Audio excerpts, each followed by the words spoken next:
Clearly the two best teams in the 2010 WAFL season have arrived here at Grand Final Day. The minor premier Claremont up against Swan Districts, and Brian Dawson at the helm for the last time at Swans, and what a Midas touch he's had. Business commitments taking him away from the coaching ranks at Bassendean Oval for 2011 and the immediate short term.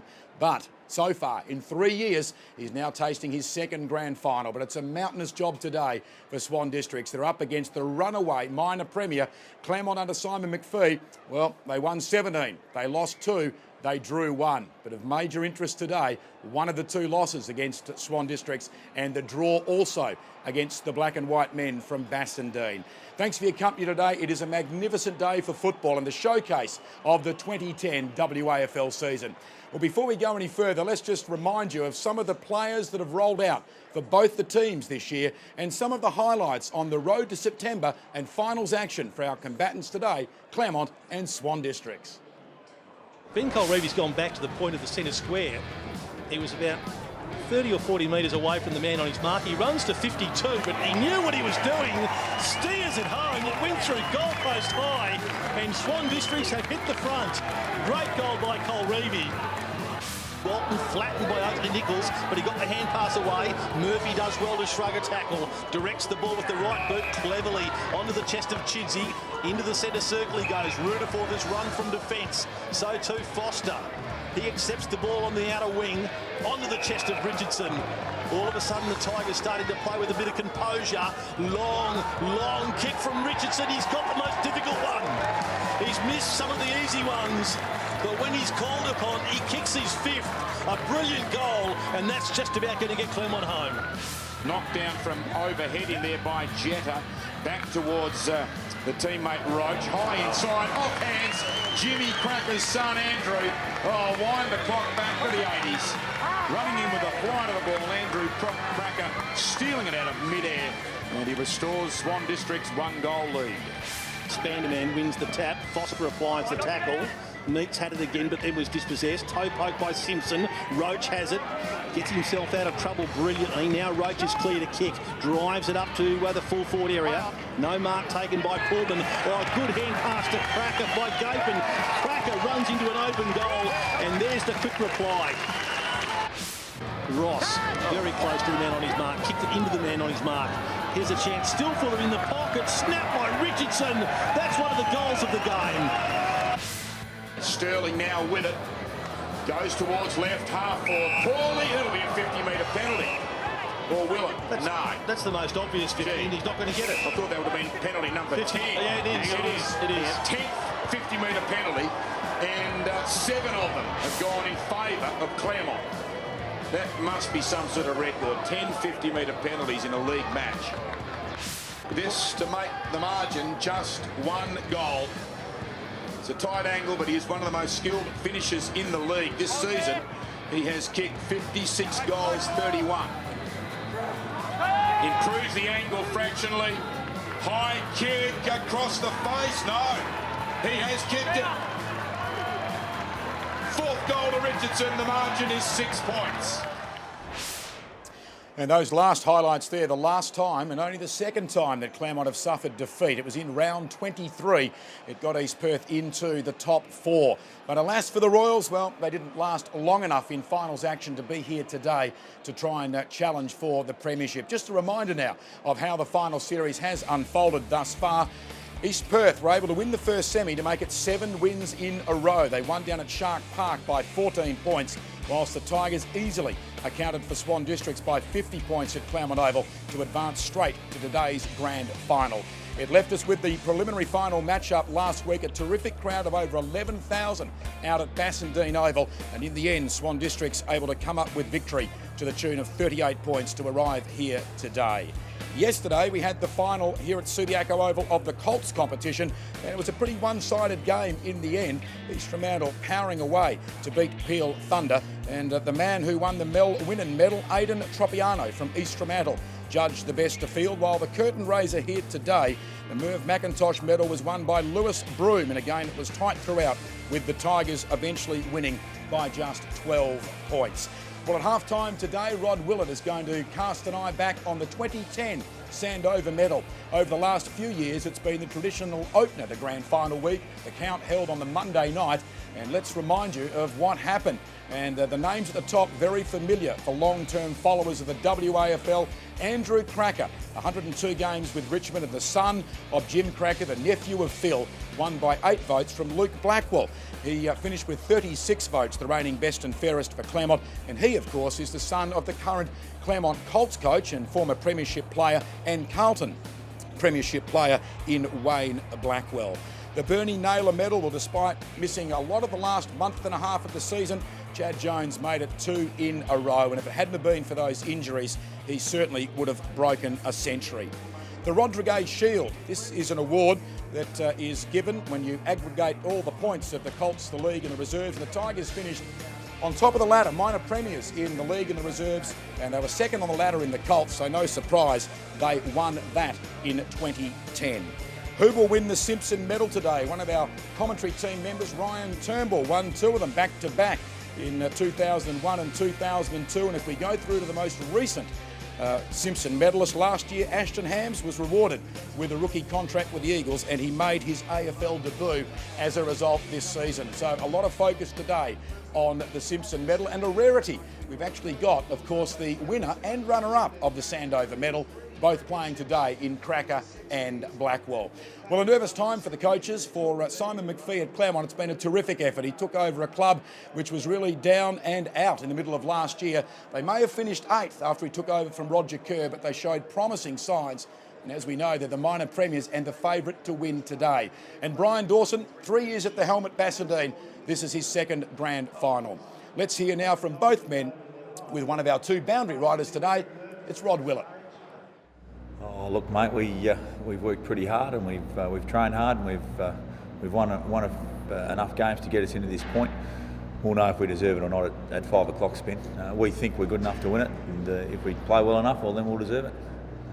You won't have your spiritual leader in Clancy Rutherford out there today. Will it make a difference to the players? Oh, look, his voice and leadership and the way he plays is outstanding. But I think across the board, the players will take a bit of responsibility for that, and we'll be able to get the job done. You've been favourites all year. Does that mean there's any more pressure on the players or the coach? Look, I don't think so. It's a game of footy. There's 2 teams. It doesn't matter what the odds are. We don't really look at those. It's just a matter of who gets the ball and who plays better. So, look, I don't think I certainly don't feel any more pressure, and I don't think the players do either. You confident? Oh yeah, I think we are. We've beaten them before, as they've beaten us. So we're entitled to be confident, and but we know that we have to play our best footy to win.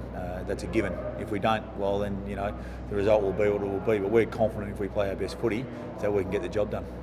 Brian, why does Swan District deserve to put their name on the Premiership Cup for 2010?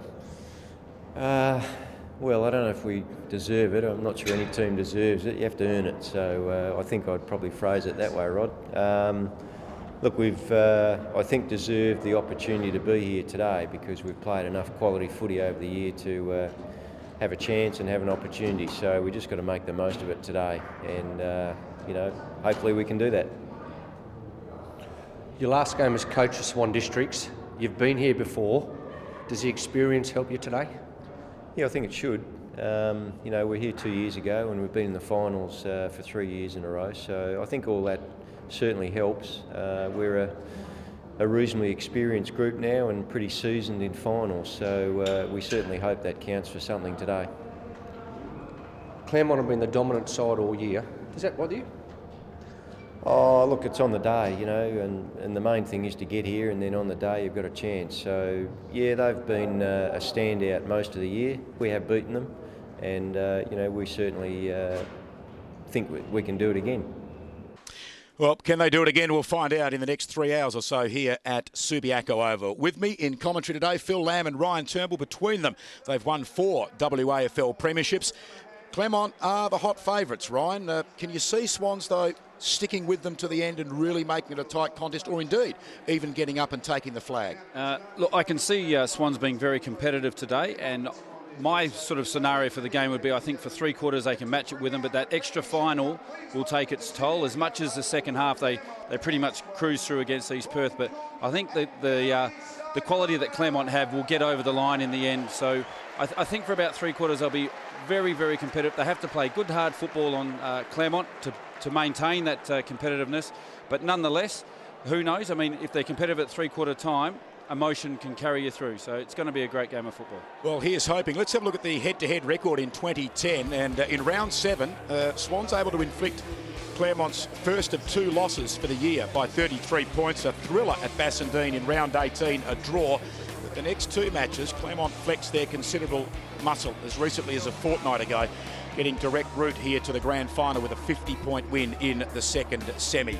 As far as the head-to-head overall, Claremont has had the better of the previous 231 meetings. Interestingly, in general finals, they're 6 apiece, but in grand finals, all 3 of them have been won by Swan districts, 82, 83 and 1990, all coached by John Todd.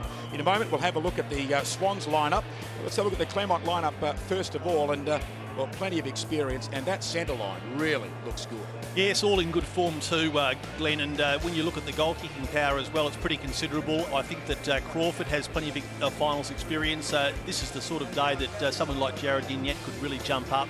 Ian Richardson's had an extremely good season, so look for him. Whoever's going to be playing on him today is going to have a headache by the end of it, I'm quite sure. But very impressive. It's done them proud so far. And here's the Swans lineup again, plenty of experience. Yeah, and that is a very good side.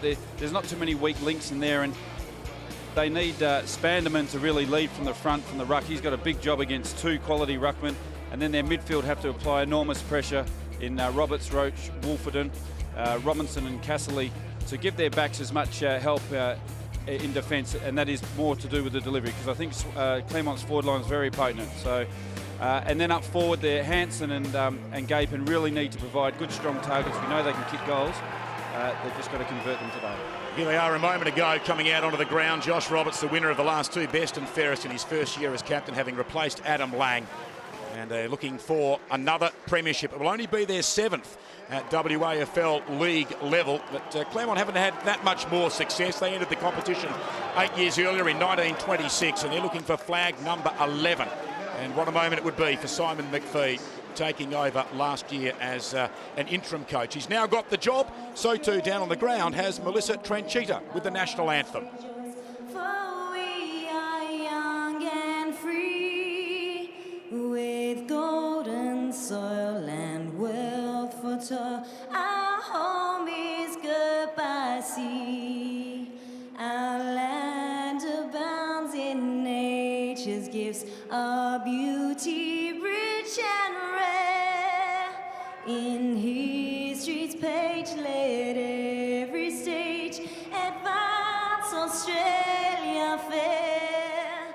In joyful strains and let us sing. Advance Australia fair.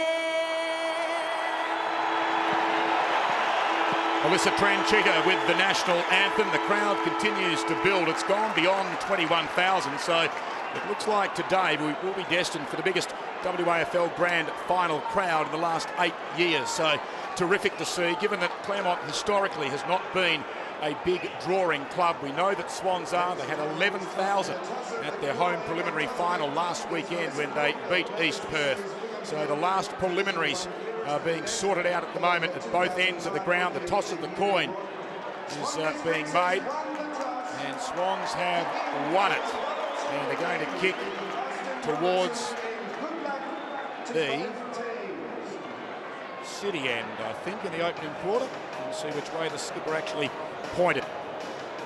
There's Andrew Cracker just having a last nervous drink there. A rarity, seeing both the winner and runner-up of the Sandover medal from earlier in the week, both on the ground today. Well, 2 men that also know about premierships, including Todd Ridley, a Simpson medal in 1996, Rod Willett, twice a premiership player with Subiaco. Gentlemen, a perfect day for footy. Who do you like this afternoon? Yeah, thanks very much, Glenn, and it is a wonderful day for football, Todd.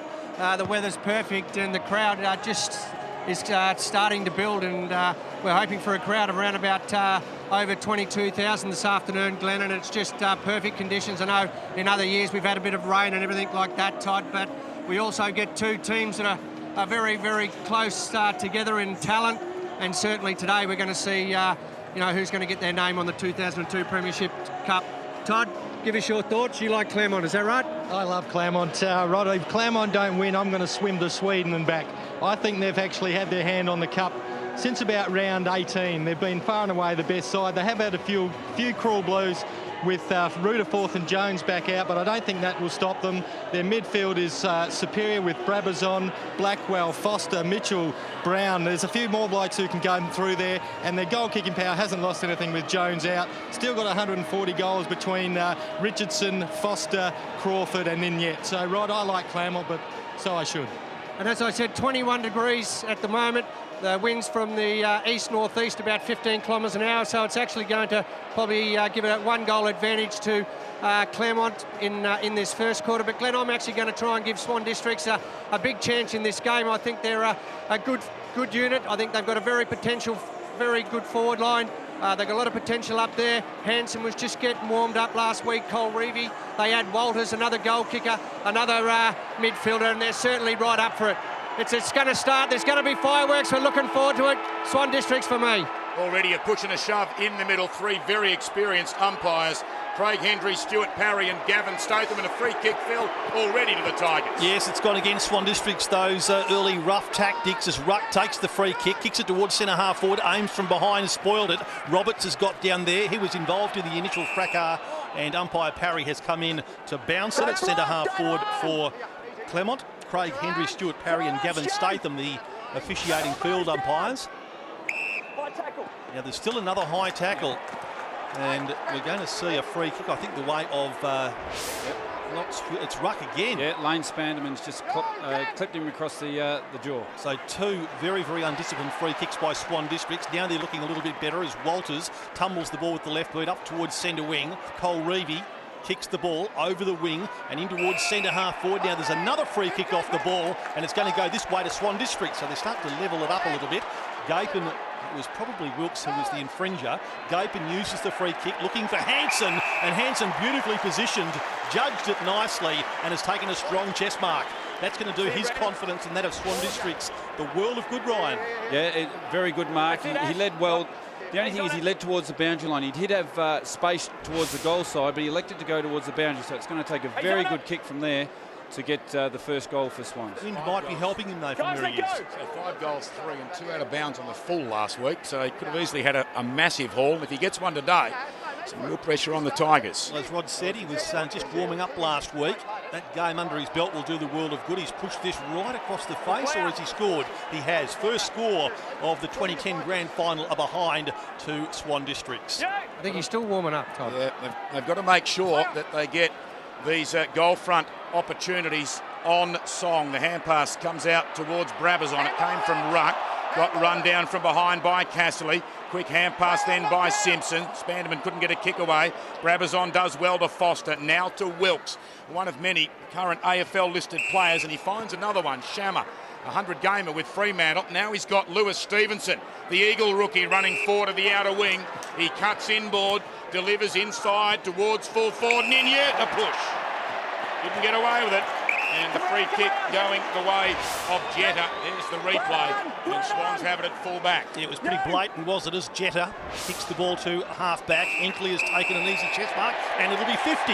So the umpire's pretty busy in the opening part, Ryan, just trying to get the players to settle down, but there has been a few undisciplined acts so far. Yeah, well, I think you can see the intentions by both sides is to flex their muscles early, and probably a good idea by the umpires just to keep on top of it. You don't want it to get out of hand, and they're doing a good job so far. Very assertive is Hinkley, pretty assertive looking kick to centre-half forward. Hansen flew very high, couldn't take the mark. Here's the Sandover medalist. Cracker, first possession, snapping on goal, bends it but doesn't bend it enough, and Swan Districts now have 2 behinds in the first 3 minutes of the grand final. Hurry up, Claremont kicking the ball into Mitchell. We'll go down to the bench in a minute, but Mitchell bouncing from half back, sends a tumbling kick to the wing. Beautiful pick up out there by Shammer. He's had a couple of possessions on that outer wing, drives it towards the half forward line. Ninyet very close to the boundary line, takes it over, and we go down to Claremont's bench.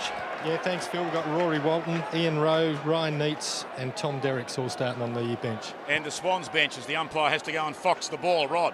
Yeah, thanks, Glenn. We've got Brett Wolfenden, Brett Robinson, Ryan Davis and Stephen Caniglio. Canelio is track for a bit of history today. If he wins the premiership, he'll be the second youngest since recorded history in regard to the dates of birth. Only Jeff Hendricks in 1975, 35 years ago, as a 16-year-old for West Perth. Richardson's clearing kick bounces favourably for Mitchell. He goes inside 50. Going to ground in front down there was Chidsey. At the back, Spencer. Hand pass away to Toomey. Loves to run it. That time he couldn't. Hand pass to Jetta, taken high. He was a little bit reckless, although he was losing his footing. And Starling laid the high tackle. Spencer didn't like the treatment on his diminutive toe backman, but Jetta with the free kick. He's out wide beyond the defensive 50. Spanderman there. Spoilt by Ruck. Spanderman over the footy. Ruck and Crawford over him. It's a stalemate and we'll have a ball up. But Swans with the opening 2 scores, albeit behinds in the first 5 minutes. And that reaction of Spencer's a little bit dangerous. He could have easily conceded a free kick there. The umpires are just in the mood to be assertive. Bit of a wrestle for the footy after that stoppage. Cracker found the ball, gave it to Roach, spun out of trouble. Another hand pass to Spanderman. This time he just squeezes the kick away, but it was touched off the boot. I think the players haven't heard it. Simpson has taken the mark, not paid, but he gets the kick away. Risky sort of a kick into the middle of the ground. Unit does beautifully to control the ball, then hand passes to Brabazon. The run comes from behind him in the form of Andrew Brown, who steadies. Low trajectory pass inside 50 was a beauty. Chidsey's taken the mark. Unit's coming off. Goes for the short. It was touched off the boot. Foster has it. Back to Richardson, who was on his non-preferred side, so he gives it to Chidsey. He's a right footer. Sends it goalwards. It's Nick Chidsey. Kick the first goal. He has. From right full forward, Nick Chidsey. You would have got pretty good odds, I think, Ryan, about picking Nick Chidsey as the first goal kicker in this grand final, but that's what's happened. Swan District's 2 behinds, Claremont with the first major. Yeah, very good play by Nick Chidsey there, and it's vitally important you get the first goal of a grand final just to really settle the nerves. I'm going to go back to Nunet. He created a very good turnover in the middle with the switch that was going into the centre. Unfortunately for him, he's landed, I think, on his ankle and has now come off. He hobbled off, but that allowed the ball then to come back into the forward line. And Nick Chidsey's been a very good player, not only at Claremont, but prior to that at Eastern Manor. Yeah, Ninet will be fine. They're restrapping his ankle at the moment, but the doctors have given him the thumbs up. 75th senior game for Chidsey, the first 40 of them with the Sharks. Roberts couldn't control the footy. Now he applies the pressure at ground level. Have another bounce, still inside the centre square. Chad Jones in the coach's box with Simon McPhee. Unfortunately, second year in a row, the Bernie Naylor medalist, but injury keeping him out of the final series. Spanderman wins it down. Mitchell taken high. He's got the free kick, Kane Mitchell. Breaking to the outer wing is Neitz. Old-fashioned looking footballer with black boots. You don't see them very often as he goes towards half forward and Stevenson. Now free inside 50 is Shammer. He spots him, finds him. About 48 out, almost directly in front. Aaron Shammer, the one criticism of his game, which is now over 100 at AFL level, is his finishing off the boot. Hopefully from Claremont's point of view here, he can steer it straight. 16 games this year with the Tigers, 3 Fremantle, 127 all up for the Dockers. Right on 50 to the city end. It's holding up a little. Is it touched? It is. Touched by Talon Ames on the line. The Tigers first behind. Well, he certainly had it on line, Glenn. There's no doubt about that. It wasn't a bad kick from Byron Shammer. Riggio brings the ball back into play, and that was a terrible kick. Not only went over the line without being touched, but actually over the line on the full line from a kick in. That is a very, very poor turnover and could be crucial as Crawford kicks the ball in towards full forward. Talon Ames does well to take the mark. Hand passes to Roberts, likewise then to Toomey. Swan District's out of trouble, or are they? Oh, great effort there by Cracker. 2 number 3s, the Sandover medalist and the runner-up, coming together in that clack. Now Cracker taking Blackwell on. Hand passes to his skipper. Roberts further back now to Pierce. To Roberts. Themselves into a bit of bother here. Riggio's hand pass is a bit better. Goes to Pierce, back to Roberts again. They've racked up about 8 hand passes in that exchange. Now Hinkley gets around one opponent, kicks rather dangerously. Walton does extremely well. Started on the bench, but into the action. Anderson, hand pass went astray. Spanderman did well to get it on then to Gapin. Gapin to Hinkley, back through traffic. Toomey took it in the same instance, was taken in a tackle. Here's Anderson now to Blackwell, onto the boot. Rather refreshing to see a kick after all of that. Didn't go very far. Foster had it knocked down. Roberts, another hand pass. Now Roach, the speedster. Short pass into the centre circle. He overcooked the kick poorly. Only had to kick it about 16 or 17 metres. Here's another turnover. Mitchell, prodigious kick out to right half forward. That's a good one. Crawford wants to draw Talon Ames. In the end does. Hand pass goes to Stevenson down along the boundary line and into the pocket to the goal scorer. The only goal scorer just inside 9 minutes of play into Nick Chidsey. It was good odds if he kicked the first one. I wonder what odds it'd be if you said that I want to back him pre-game for the first two. Probably 150 to 1 you would have got. He's right on the boundary line, Nick Chidsey. Will be protected from the easterly breeze. Pretty good kick, as he showed with his first effort. Comes into about 38 metres, sends it on its way, and it has just missed to the far side. So 1 goal 1 to Nick Chidsey, and Claremont a 1 goal 2. Swan District's 2 behinds. Ninyet back on, boys, and he'll be fine.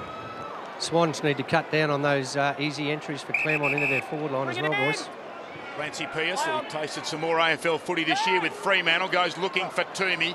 Well spoilt, though, by Walton coming across, put his body on the line. He shovels it along the ground to Laurie. Laurie's hand pass over Brabazon's head, off the palm of Walters, and a throw in. Well, it's Swan District's inability to hit a target by foot at the moment, which is costing them dearly. The couple of kicks into the midfield have just created very easy turnovers for Claremont the other way. Low scoring in the opening 10 minutes on a perfect day. Fresh air shot by Walton behind the ruckman. Cracker over the footy. Drags it back in. That could be fraught with danger, but it still comes out nonetheless. Spencer a hand pass under pressure into the ground. Cracker in there again. Can't gather it, taken to ground by Blackwell.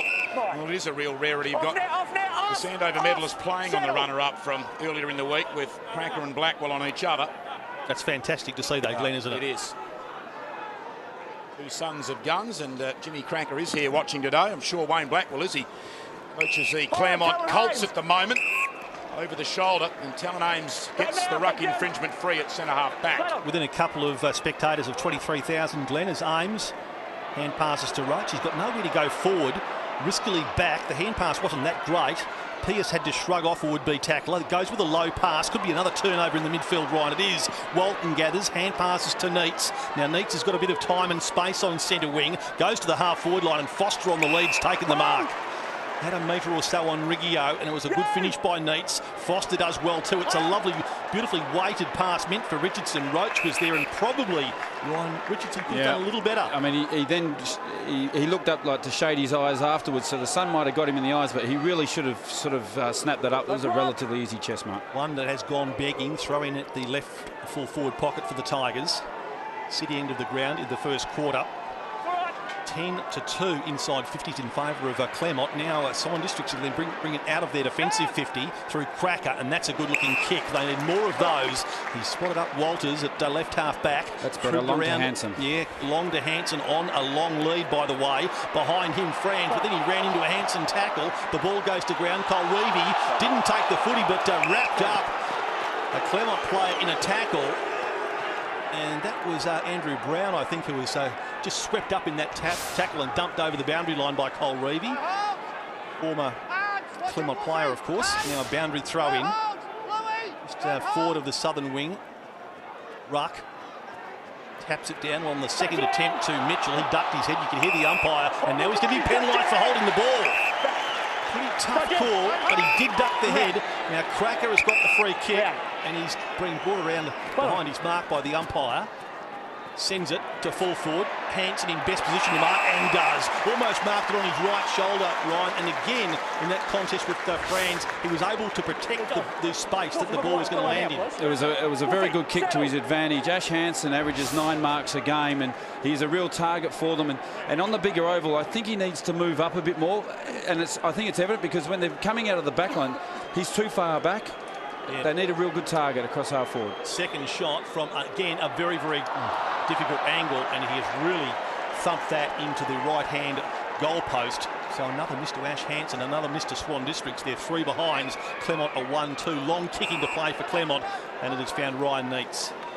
Ryan Neitz, an Eagles listed player, kicks high towards the wing. Wilkes, the target, doesn't let him down. Wilkes now goes to the edge of the centre square. He's overcooked it. Cracker doesn't need turnovers. He'll find enough for the footy himself. Sandover medalist, one bounce, long, misses to the right. You'd expect a better finish than that from Cracker. 4 behinds. They're halfway to Claremont's 1-2-8 in the opening 14 minutes of the 2010 grand final. Laurie brings it in. There's no one more relieved in this ground at the moment than Bo Wilkes after that miss. Swift gathers it, hand passes to Foster. Foster just going half rat power at the moment. Hinkley nearly ran him down. The Foster kick a bit disappointing. Ninette is back on the ground and was momentarily in control of the footy. Swift gives him the hand to Crawford, to Ninette. That was touched off the boot. And we'll see a throw. No, he won't, because it was picked up by Roach. He keeps the ball alive. Got it back there from Richardson along the boundary line to Cracker. Did pretty well to keep the ball inside play, and then it was Swift who had the ball blanketed off his boot. But it's a free kick. It's come off. He's kicked out of bounds on 5. I thought it went the other way. No. Here it is in replay. Swift. Well, yeah, I reckon you're right. I think it came off the Swan District's boot. It didn't matter. Walters has got the free kick and he's given it to Hinkley. He's right on the southern wing below the electronic scoreboard, Hinkley. He's called now by the umpire to play on. Spots up Davis on a lead. He's still behind the centre of the ground. Ryan Davis improves his angle, decides he's got nothing to kick at, so he hand passes to Riggio. He squeezes a short pass to go. Another poor one, if you don't mind. Getting into the action was Richardson. He just socked the ball away, but Cole Reevy's first there for Swan Districts. Gets taken by the shorts, but hand passes to Wolfenden. Swings it across his body. Awkward bounce there for Franz, and also Crawford. Come unstuck, not enough talking between the two. Although Crawford goes in on the second effort and gets the hand pass out to Brown. Goes deep into the back pocket with a short pass. Anderson goes through to full back and finds Byron Shammer, the short pass. Talk about turnovers, Ryan. I think Claremont trying to even up on these turnovers because a couple of poor kicks, and now on both occasions they've allowed Cracker into it. Yeah, and Cracker read this kick very well. He just knew straight away that where the pass was going and just intercepted it. Terrible kick by Byron Shammer. Experience would say that you've got to make sure you hit your target, and if you've got any doubt deep in the back line in finals, go long towards the boundary line. Well, Swan Districts need a goal. Nearly 16 minutes have gone. They haven't kicked one yet. Cracker sends this on its way, and again, 2 posters. Well, how crucial are these missed opportunities going to be for Swan Districts later in the game? Well, they should have at least had 2 goals, at least 2 goals on the board, and both of those really, Cracker and probably Hansen's goals, were the easiest of all of them. Kick out towards the outer side. Collision of bodies. Could have always been a free kick out there to the Tigers' row. Swift, a fumble.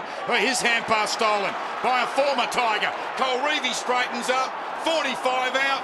Well, they've got their first goal, but it's been made up of 6 consecutive behinds. And could they look back on the opening 16 and a half minutes as the telling point in this grand final? Well, the inside 50s are starting to balance up a little bit. It's now 10-8. Franz takes the short kick in. Hand passes to Anderson, a bit of a dasher across half-back, releases the hand pass to Blackwell, sends the ball over the centre of the ground to the half-forward line. Ninette got the better of Jetta on that occasion. Hand pass to Crawford. His hand pass has come unstuck. Gets support from Starling. Back to Crawford, taken down in the tackle. Here's another turnover. Casserly to Ames. Got it to Toomey. Creative hand pass in front of Hinkley. Gives it to Simpson. He's a left footer. Uses the left hand. He'll get a free kick, but they've got the advantage. Casserly probably could have used Hinkley with a hand pass. Goes long to fall forward. That was the wrong option. Hinkley was there, and he really should have given that handball. And Gapin had led up, and he'd elected to go long, so the space was in front of Gapin, and he's kicked over his head. Good result in the end to get it out of bounds instead of a kick in. Buck with the right fist out towards the boundary line. Brabazon led to the ball by Cracker. He went out, kept the footy in. An inventive check side, not 15. Ruck again the fist. Last line of defence, Andrew Brown, the skipper today, in the absence of the injured Rudolph, and he finds Stevenson to Neitz. Well, he just double fisted it down. Here's the 16-year-old Cornelio, started on the bench, nowhere to go, feeds it backwards to Wolfenden, and he kicks it forward. Hansen with Brabazon, neither could mark. Off hands now, the clearing kick wide by Shammer, taken by Neitz. Running on is Foster, the former East Fremantle Shark. 41 goals, 7 for him this year, and he turns that one over. Yes, the mark was dropped, but chips into the back of Jetta, and Jetta the free kick at right half back. Now, Jetta came off very, very sore at the end of last week's preliminary final, Glenn. He's taken a heavy one there. I hope it's not just hit a sensitive area, but he seems to be okay. Pierce bends the ball across his body and blindly kicked it to one of two Claremont players, if you don't mind. Ruck has taken the mark. Hand pass to Anderson. Kicks from just behind the left centre wing to open space at centre half forward. Ninyet has got a break on Spanderman. You'd back Ninyet's pace against Spanderman, although the big Swan District's ruckman corralled him pretty well. Ninyet kicks across his body. In comes Spencer. He puts a fist into it, and that wasn't terribly good play by Ninyet. He needed to improvise a little bit better than that, Ryan. Should have taken on Spanderman. I mean, he did very well, Spanderman, to corral him, but he really should have tucked the ball under his arm and had a red-hot go at getting past him. I thought that's what he was going to do. Derrick's now in ruck opposed to Spanderman. Spanderman got a fist into it. Toomey protected the ball well, created an opportunity for Robinson, who punts it rather untidily but effectively to the boundary line on the southern side of the ground. It's good pressure by both sides at the moment. It's a very good game of football. Yeah, low scoring though. Happily so that the crowd of 23,800 is the biggest crowd we've had for a WAFL Grand Final since 2002. So the last 8 years, it's good to see. Foster has it stolen off him by his Claremont teammate, but he lost it, Walton. Foster has a chance again. The ball sat on its end, which made it difficult for Brown. Not so for Wolfenden. Deep towards left full forward. Franz did well there against Hansen. The cavalry arriving, support in the shape of Wilkes. And we'll have a throw in at right full back for the Tigers. If Hansen can keep getting his hands on the ball, it may force Claremont to put Wilkes on him, which would then free up, I think, Gapin. Just the one goal, and we're just into time on now in the opening term. Ruck infringement, shepherding, and the free kick is going to go the way of the Tigers to Andrew Ruck, who's made a very good start to this match. It was against Tim Gapin, who wasn't himself in the contest and kept Ruck out of it.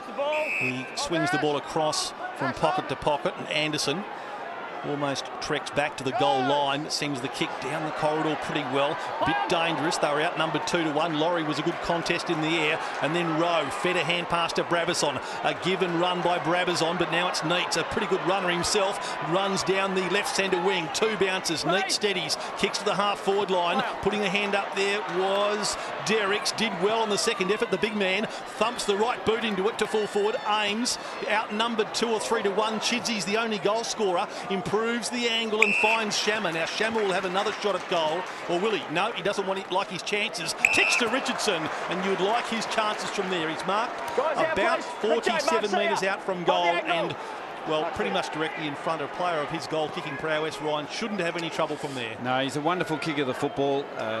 He should easily, well, he'll make the distance, and the question of accuracy, you know, he should kick this goal. They lead by 2 points. They've had 3 scoring shots. Swans have had 6. He runs to 49 metres, sends it on its way. Applauded through on the goal line by Derricks, and Richardson has got the second for Claremont.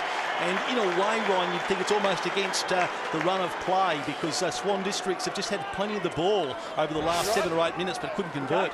Well, at the moment, Swans are their own worst enemies. Their turnovers are costly. Their opportunities probably the most important thing. They're just not making the most of their opportunities. And in grand finals, you've got to, you know, when you get a chance up forward to score, you've got to kick your goals. Otherwise, they come to really hurt you in the end. It takes so much effort in this game to get a scoring opportunity that when you miss out on it, it can really come to hurt you in just general legness, leg speed and fitness towards the end of the game. And just, you know, they could really hurt those 2 posters at least. Crooked bounce, in fact, a shocker. Getting back to the umpires here, Craig Hendry, during the week, won his 4th Montgomery medal as Brian Dawson looks on, so the 4th time umpire of the year, and today is his 313th game, which equals Grant Vernon's all-time WA record. Brabazon, the hand pass to to Laurie, out wide. Shammer, good kick off the left boot. And floating inside 50 is Ruck. He's had a terrific year, second only to Michael Ricks of Subiaco, the former St Kilda ruckman, for hit-outs in the league this season.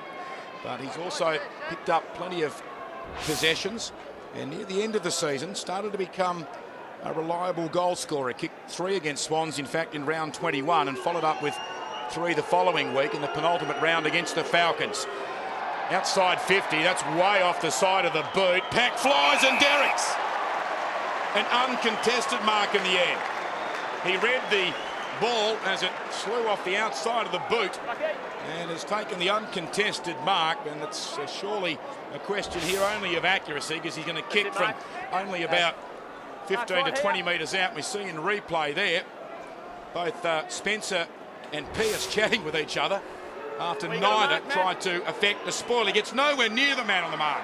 Backs himself from 30-odd metres out. Could have kicked it from half the distance. It doesn't matter, though. Tom Derricks, who started on the bench, the reserves best and fairest last year, as I think it's a Tiger fan in the crowd, likes that goal at the 24-minute mark.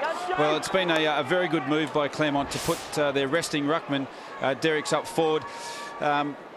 Really there, that fault there is all to do with Matthew Spencer. He should have gone. He was the tall in the back line. He should have competed with him in the air. He didn't.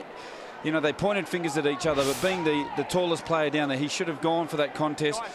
Good play by Ruck in the middle to track the ball and make an option into their forward line for the kick in.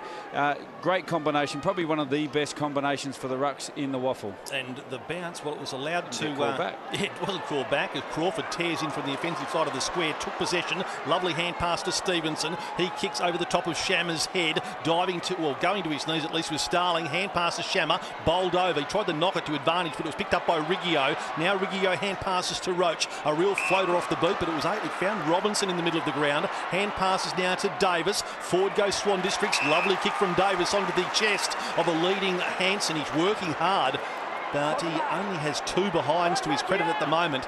And probably right on his distance, Ryan. He's going to have to kick from 55. Oh, it's going to take a very good kick. There's still, you know, there's only 2 players or 2 opposing players down there, and now the ruckman in ruck gets down there for Claremont. It's taken him a while to get down there because Hanson's taken a while to prepare himself, but goes back, steers it through. Prodigious kick on goal by Hanson, and Swan Districts importantly have their first run.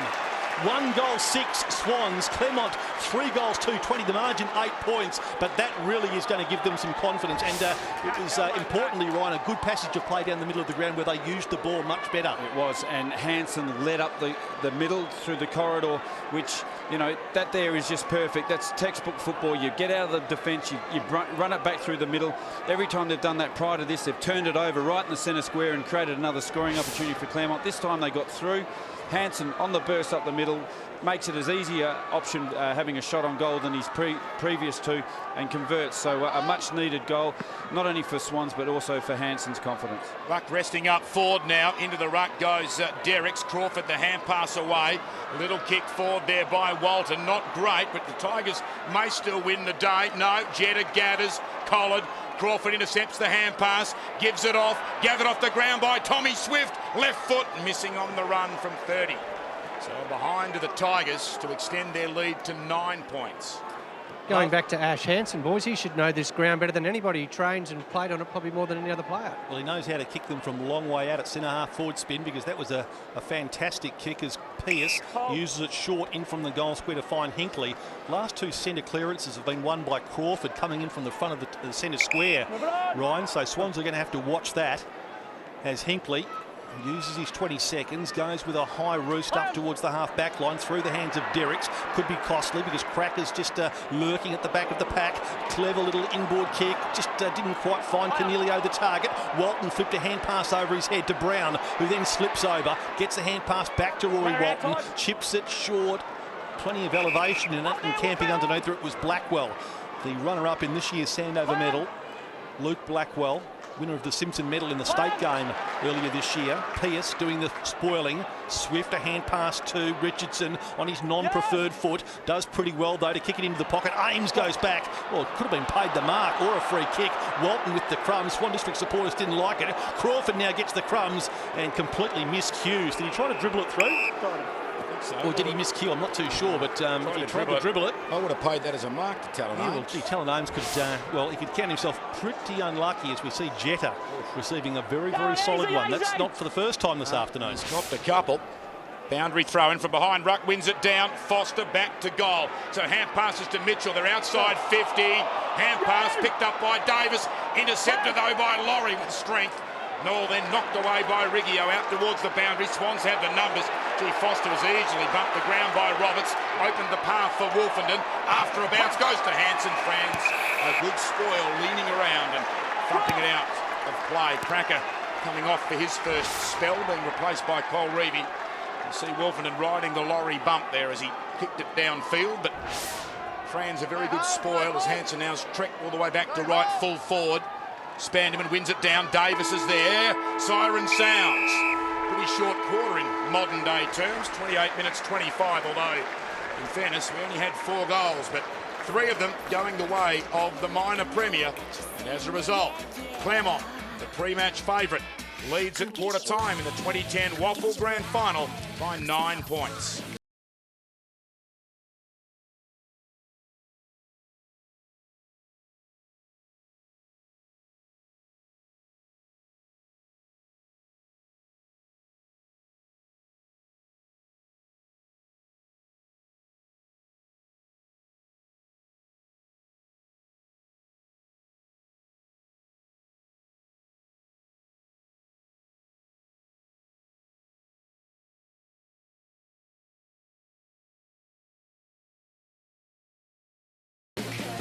So quarter time in the 2010 WAFL Grand Final, a 9-point lead to the Tigers, 3 goals to 1 in favour of the minor premier in the opening term.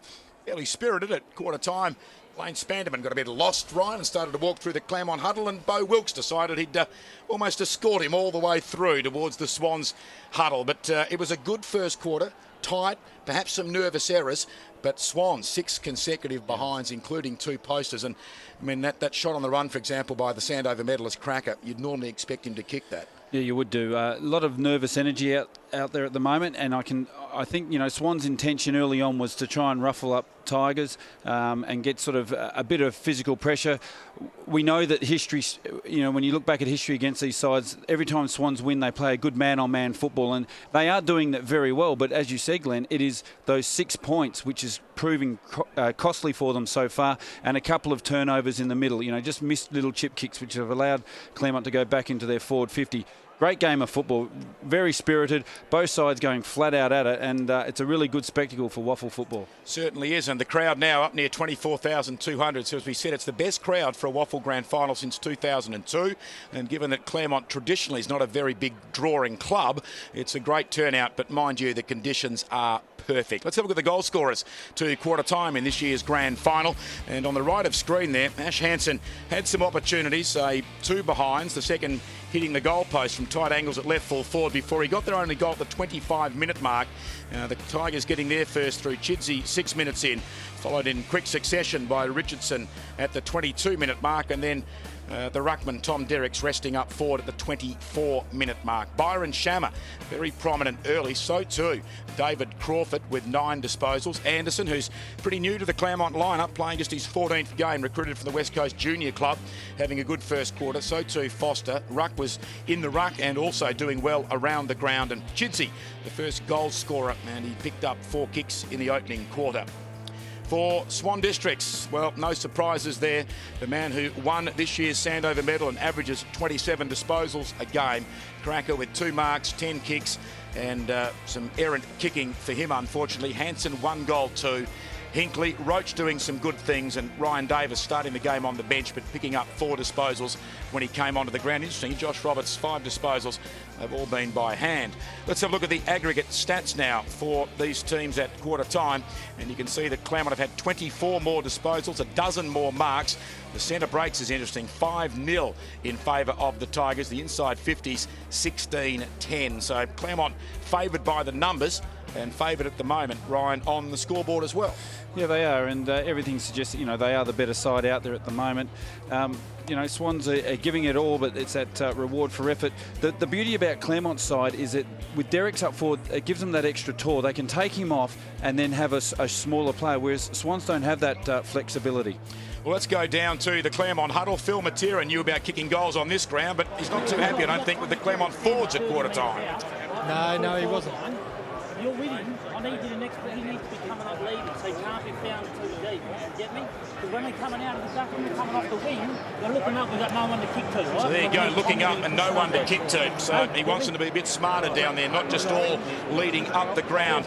There is the Claremont huddle. Simon McPhee, the coach, addressing them, and Todd Ridley is right near the group of 22 Tigers. Yeah, thanks, Glenn. You heard Phil Matera. He wasn't too happy at all. They are happy with their effort in the centre of the ground. Like you said, they've won 5 from nothing. nothing at the moment, and they want to stay on top there. Simon McPhee, overly happy with everything so far, wants his players to take a bit more care in disposal and get to the contest in numbers, but they know they're up for a contest today compared to the last couple of times they played Swans, but I still think they're on top here, Glenn.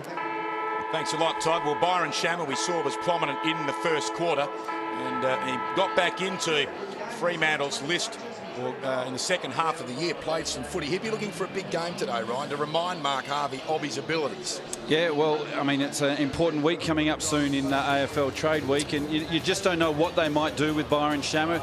They're trying to get a deal on the table to get him back to Adelaide, aren't they? Well, anything's possible, so he needs a good game. Certainly does. He started fairly prominently. There's Clancy Rutherford. You've got a feel for him. He is the Claremont skipper in his second year as captain. He suffered a very bad broken jaw, which included a couple of teeth knocked out in the second semi when he was charged into by the former Fremantle player in Luke Pratt, who's not playing in the grand final by the result of the tribunal and a 3-week suspension, but very unlucky for Clancy Rutherford. He tried desperately late in the week to prove his fitness just a fortnight after multiple breaks to the jaw, but in the end Simon McPhee and the Claremont match committee thinking otherwise, and he's still there, still very much part of the group, but unfortunately not playing today. And there he is going down to the dugout, a wealth of experience. He'll be able to talk to a lot of the younger players as they come on and off the ground, but a bittersweet day it will be if Claremont win the flag for Clancy Rutherford. There's young Stephen Cornelio talking with the former West Coast Eagle Premiership player in Adam Hunter. Let's go down to Brian Dawson with Rod Willett at quarter time. Brian, 6 points on the board to 1 goal. Missed targets, overused the handball. You're confident your players can get better?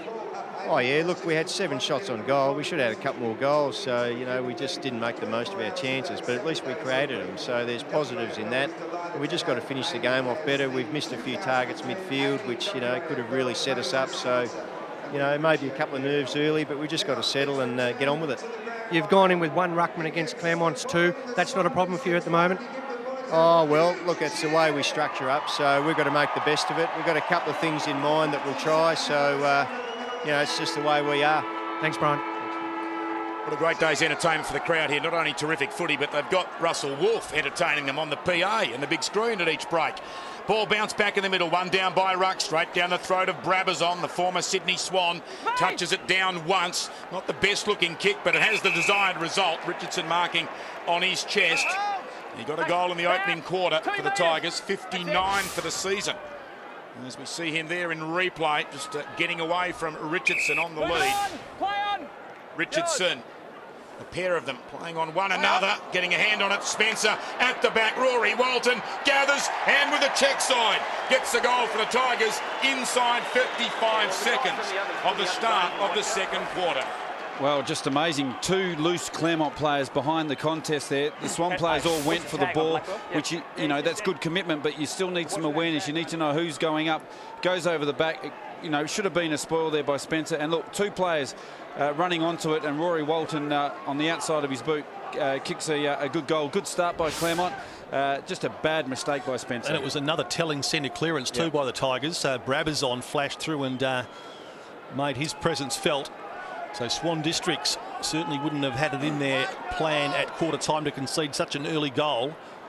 Back in the middle very, very quickly after the initial bounce. Spanderman will oppose Derricks. Spanderman just caught underneath it a little bit. Neither ruckman got a hand to it. Swift gets a boot to it and clears the centre square over the top of the Richardsons as they ran at the footy. Going to ground there was Starling. Could be penalised for holding the ball. It comes out for Davis. Hand pass to Roberts, the skipper. Now to Spanderman. He goes over the centre circles to centre half forward, and on the lead was Hansen. Surely too far out to score on this occasion. Gets on with it quickly into the pocket. Cole Reevy, running the same way as the footy, has taken the mark on his chest. That was a very clever kick by Ashley Hansen. I'm not sure it wasn't a miss kick. I think he was actually going for Gapin. So do I. And it was off the side of the boot. Yeah, because he looked as if he looked up to see where Gapin was running to, and it went off the side of his boot. Very good lead up the corridor again by Ash Hansen. A wonderful delivery by Lane Spanderman running through. He needs to do more of that. He needs to get the rucks for Claremont to be playing closer to him. And it was a good spot up, good passage of play by Swans. Well, if it was a miss kick, it was probably the best option. Now, Cole Reevy from 40 metres. Can he just even out that initial goal by the Tigers. He can't. He just pushes it slightly across the face. Well, that would have been a very handy one. Quickly, the Tigers bringing the ball into play. Anderson doing the kicking, finds Rowe, plays on from half back. A couple of bounces now. He's into the centre square, pops the ball up high into space, waiting for Ninette to run onto the footy, which he does, giving chase Jetta. Getting Shepherd there, a too high Shepherd. I think the umpires come in and said Derrick's really got into Jetta. He has taken some physical punishment in the early part of this game. Jetta, you see, he wasn't expecting that one, and the bump was high on Jetta. So he goes with a free kick. Robinson fumbles. Roberts is there, but he was flat-footed, taking in the tackle, and he's going to be caught holding the ball. Well, the hand pass to him wasn't the best option. He was flat-footed. The free kick with Swift goes high into the pocket. Spencer comes out and takes a mark. There are four former Jack Clark medalists playing out there today, Ryan, you know, and Spencer is one of them as he goes short to Roach. Haven't seen a lot of him. Need to see more of him from a Swans point of view. The kick from Spencer, terrible. Goes to Derricks on the boundary line. Centering kick by the Claremont ruckman. Oh, a couple of Claremont players there misunderstanding between the two of them, and Ames has come through. He's played a good game in defence, and he's punched it through for a rush behind. Back into play.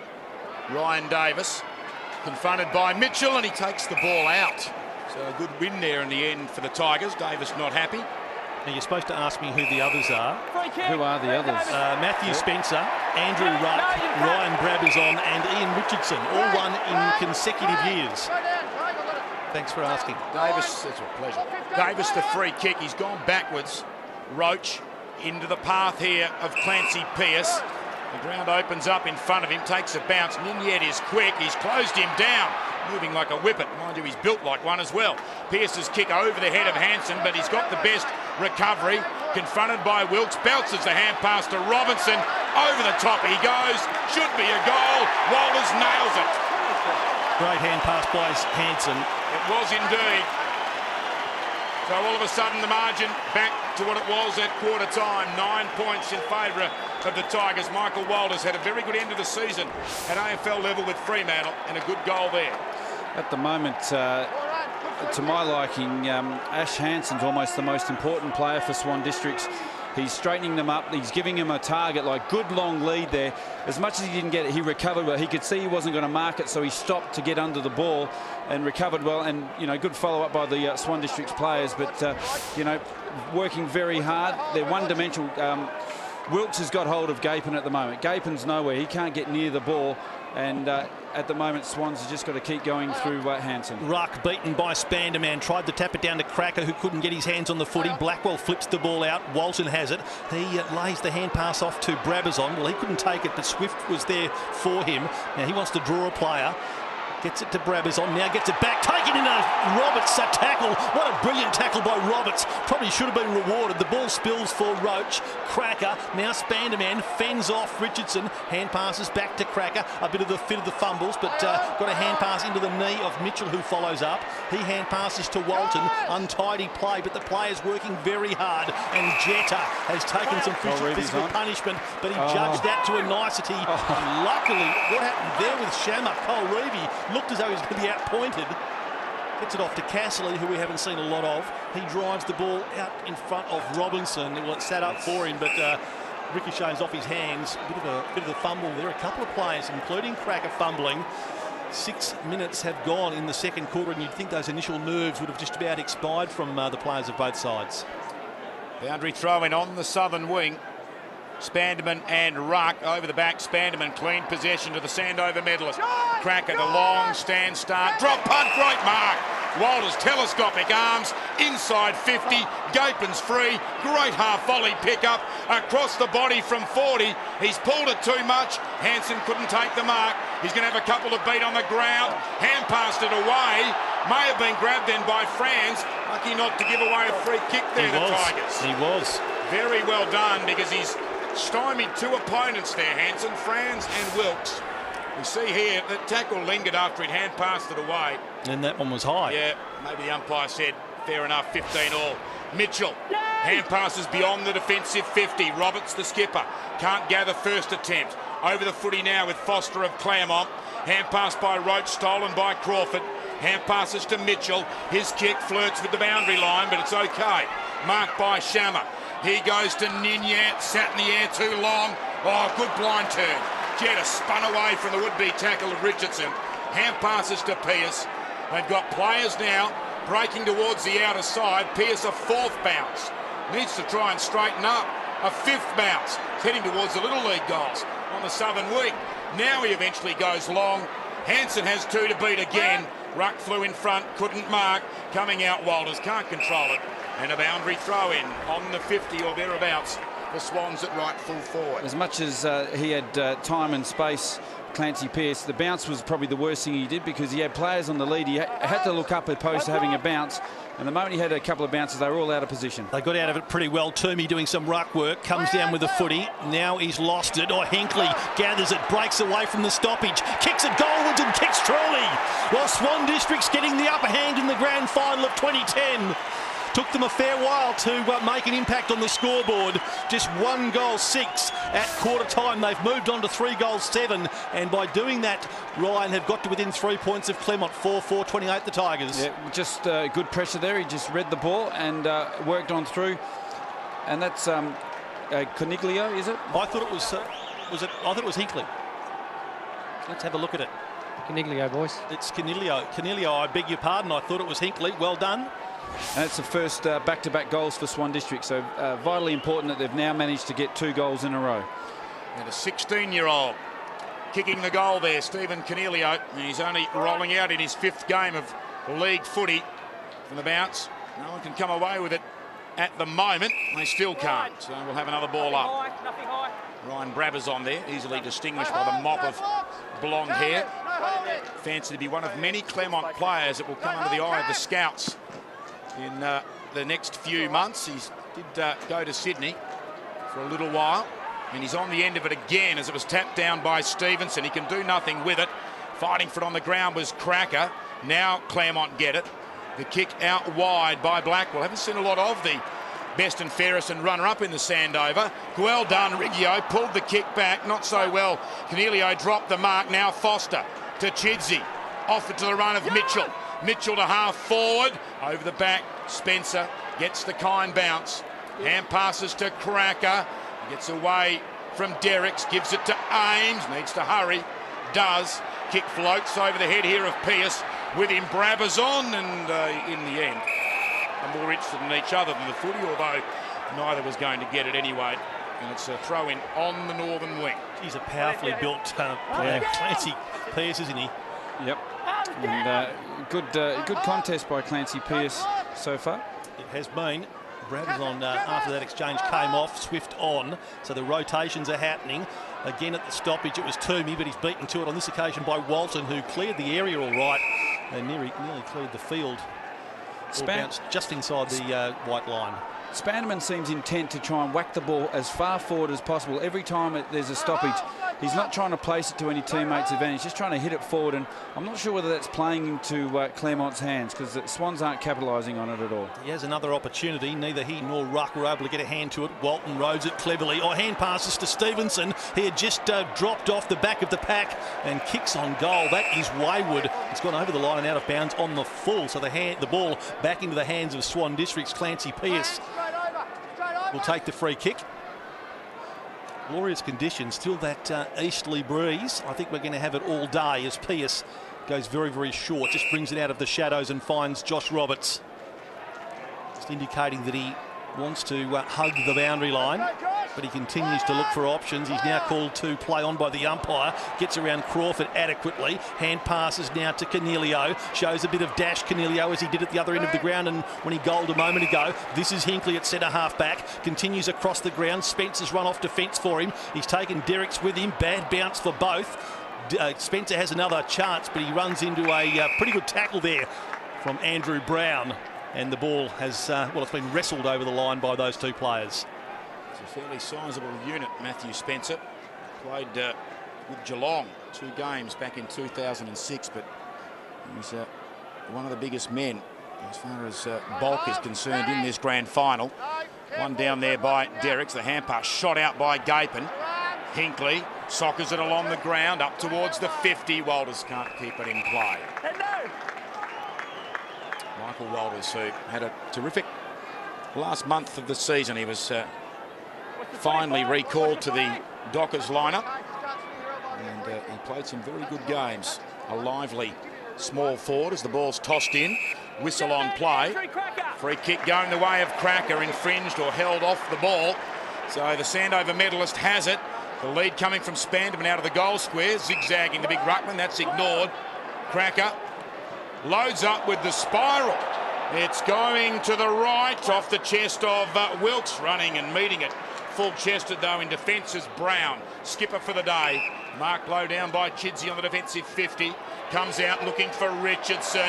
Protected the ball well with his body, but the other Richardson, Paul, was equally as strong and will have a throw in. He did that very well, Richardson, for Swans. Got a good fist on it, and no harm in what he did after that, just to let him know. Well, Richardson, that's Paul Richardson for Swans. He knows he's got a big job and he's doing it pretty well at the moment. Here he is now on the end of that tap down. He sharked it pretty well, kicks it almost to centre half forward. Hinkley, and he was taken high in the act of spinning out of trouble. He took one high, and he may give it off by hand to his lookalike here in Cornelio, but Hinkley with the free kick just forward of the centre circle, stabs it out wide to Simpson. Kicked 5 goals in the preliminary final last week against East Perth. Kicks the ball inside 50, looking there for Spanderman, knocked away from him. Trying to crash through was Robinson. Gapin now gets his hands on the footy, but it's wrestled off him by Blackwell. He in turn is knocked to the ground. It's a big scramble at centre half forward for Swan Districts. Cornelio.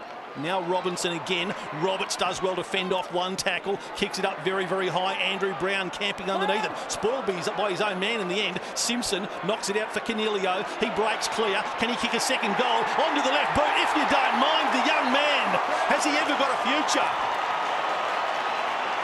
Has put Swan Districts in front with a magnificent snap at goal, and he's been very, very good around the stoppages. There's a wrestle on at centre half forward, Ryan. You saw the start of it.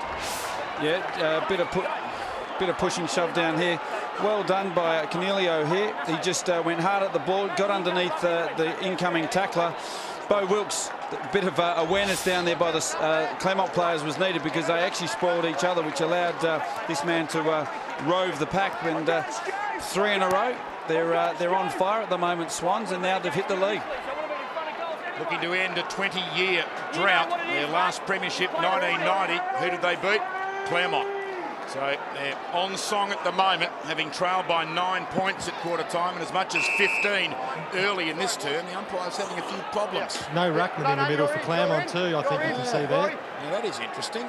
They're yelling at Andrew Ruck. He's gone to centre half forward. Is going to Ruck. No surprise. Spanderman wins it down. On the end of it, the skipper Robertson on the end of his kick, Simpson. That is shocking by Claremont. Hansen on the lead. Hansen can line up for make it 4 in a row. And that man there is very happy, and why wouldn't he be? Because Swans all of a sudden, Ryan Turnbull, are on the march. But how does that happen when you go into the middle with no ruckman? Well, that's just inexcusable. I'm lost for words about exactly what's happened there. And hopefully here, Swans capitalise on it, because it's their first clear takeaway so far this game. Hansen 5 in the preliminary final win last week. He can't get his second here. Won't have the distance. Cracker takes the mark. Andrew Cracker will be on an angle because he took it just outside the goal square, but it shouldn't be an angle that will prove too much for one of the most skilled players in the WAFL. He knows how to find targets with missed kicks, Hansen, doesn't he? It's the second time it's happened. In he goes, and he kicks it.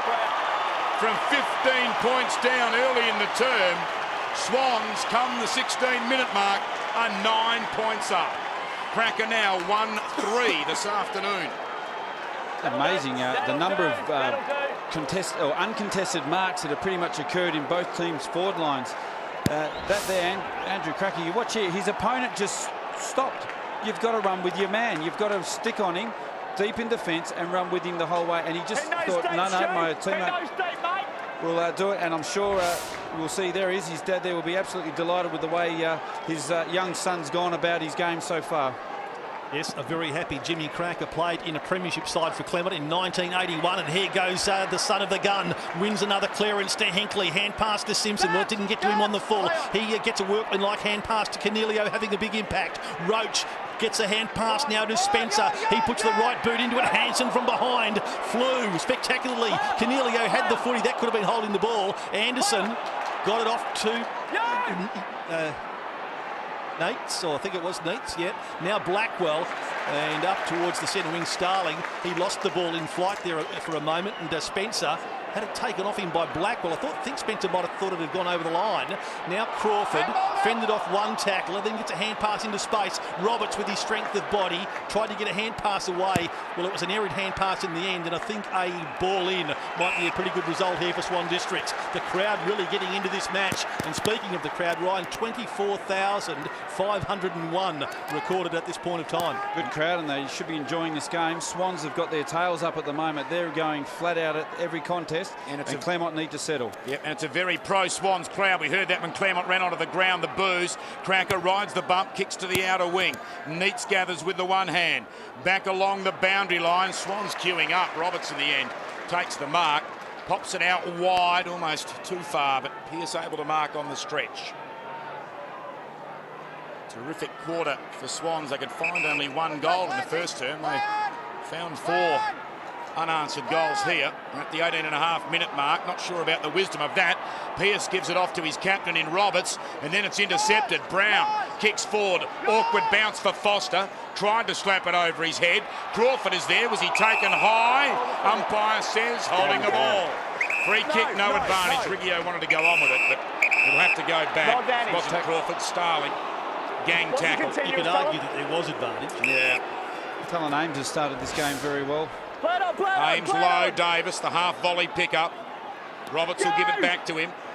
On to the youngster now, Cornelio, the only multiple goal scorer. 16-year-old. Couple of bounces, totally. Looking at ease out there as he gives it to Cracker. Cracker, the hand pass out wide. Pearce, 65 out. Well done there by Anderson. Running across the bows. It was. He should have gone over the top by hand. Now he's got too many to beat on the ground, and one of them, Blackwell, takes it out of play. Luke Blackwell, the runner-up in the best of the Sandover medal, has been pretty quiet. 8 possessions so far. He's had the most in the league this season, averaging 31 a game, but a quiet and well-held half. And Swan Districts lead by 9 points, ticking up toward 20 minutes into this second quarter. Brabazon gets the knockdown to Anderson. Hand pass further afield now to Rowe. Gets the boot into it up toward the half-forward line. Ninette takes the mark. Been a good duel between Ninette and Jetta. Ninette kicks it into the pocket. Ames is there. He's going to be penalised for holding. Now, one would think, there's the explanation. Umpire Gavin Statham said that the arm was around him, and, well, it looked to me as though they were both in it, Glenn.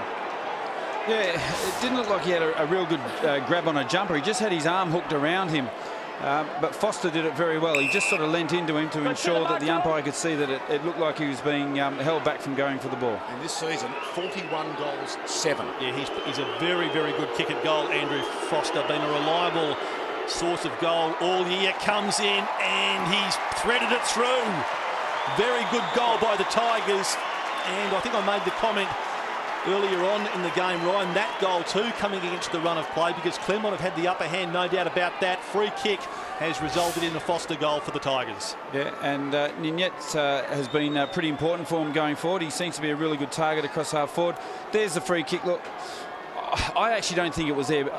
You know, he didn't really grab him, but he did have an arm hooked around him. So I guess you could say, you know, indirectly, it wasn't a hand that held him, but his arm sort of did. But nonetheless, Foster did what Swans had to do in the first quarter, and that is make the most of every opportunity. Gone back and kicked a very good goal. What a remarkable conversion. 50 shots on goal this year for 42 majors. Derricks wins it down in the middle. No one can get an advantage. Brabazon is over the top of a Swans opponent, who happens to be Wade Toomey. There's the Claremont Brains Trust. Simon McPhee in the middle of screen. His first grand final as a coach. Brian Dawson's second. Toomey, hurried kick out wide. Hinkley, Brown does cleverly. He knew that running and trailing him was his teammate Mitchell. He slapped it over his head, but Hinkley able to, it's a push in the back against Hinkley, right on the line. That was silly, because it was always going to be a boundary throw-in, but in a bit of frustration, he's given a nudge to Mitchell, who now goes backwards to Stevenson. Stevenson across the defensive 50-metre arc to France. Franz, who's had the job on Hansen in the first half, goes in turn then towards Anderson. Anderson short, Walton on the Tigers logo, drills it to Richardson inside 50. Too easy. All of a sudden, or every now and again rather, Swan Districts just seem to have a complete mental blank. They just lose concentration and things do look easy for the Tigers. Well, that was set up then by Hinckley's silly pushing the back on Mitchell on the outer wing. The ball was virtually on the line and rolling beyond it as he shoved him fair in the back. Richardson looking to become the Tigers' first multiple goal scorer. He starts at left and it never looked like coming back. So 1-1 today for Richardson. And the Tigers close to within 2 points at 23 minutes into the second term.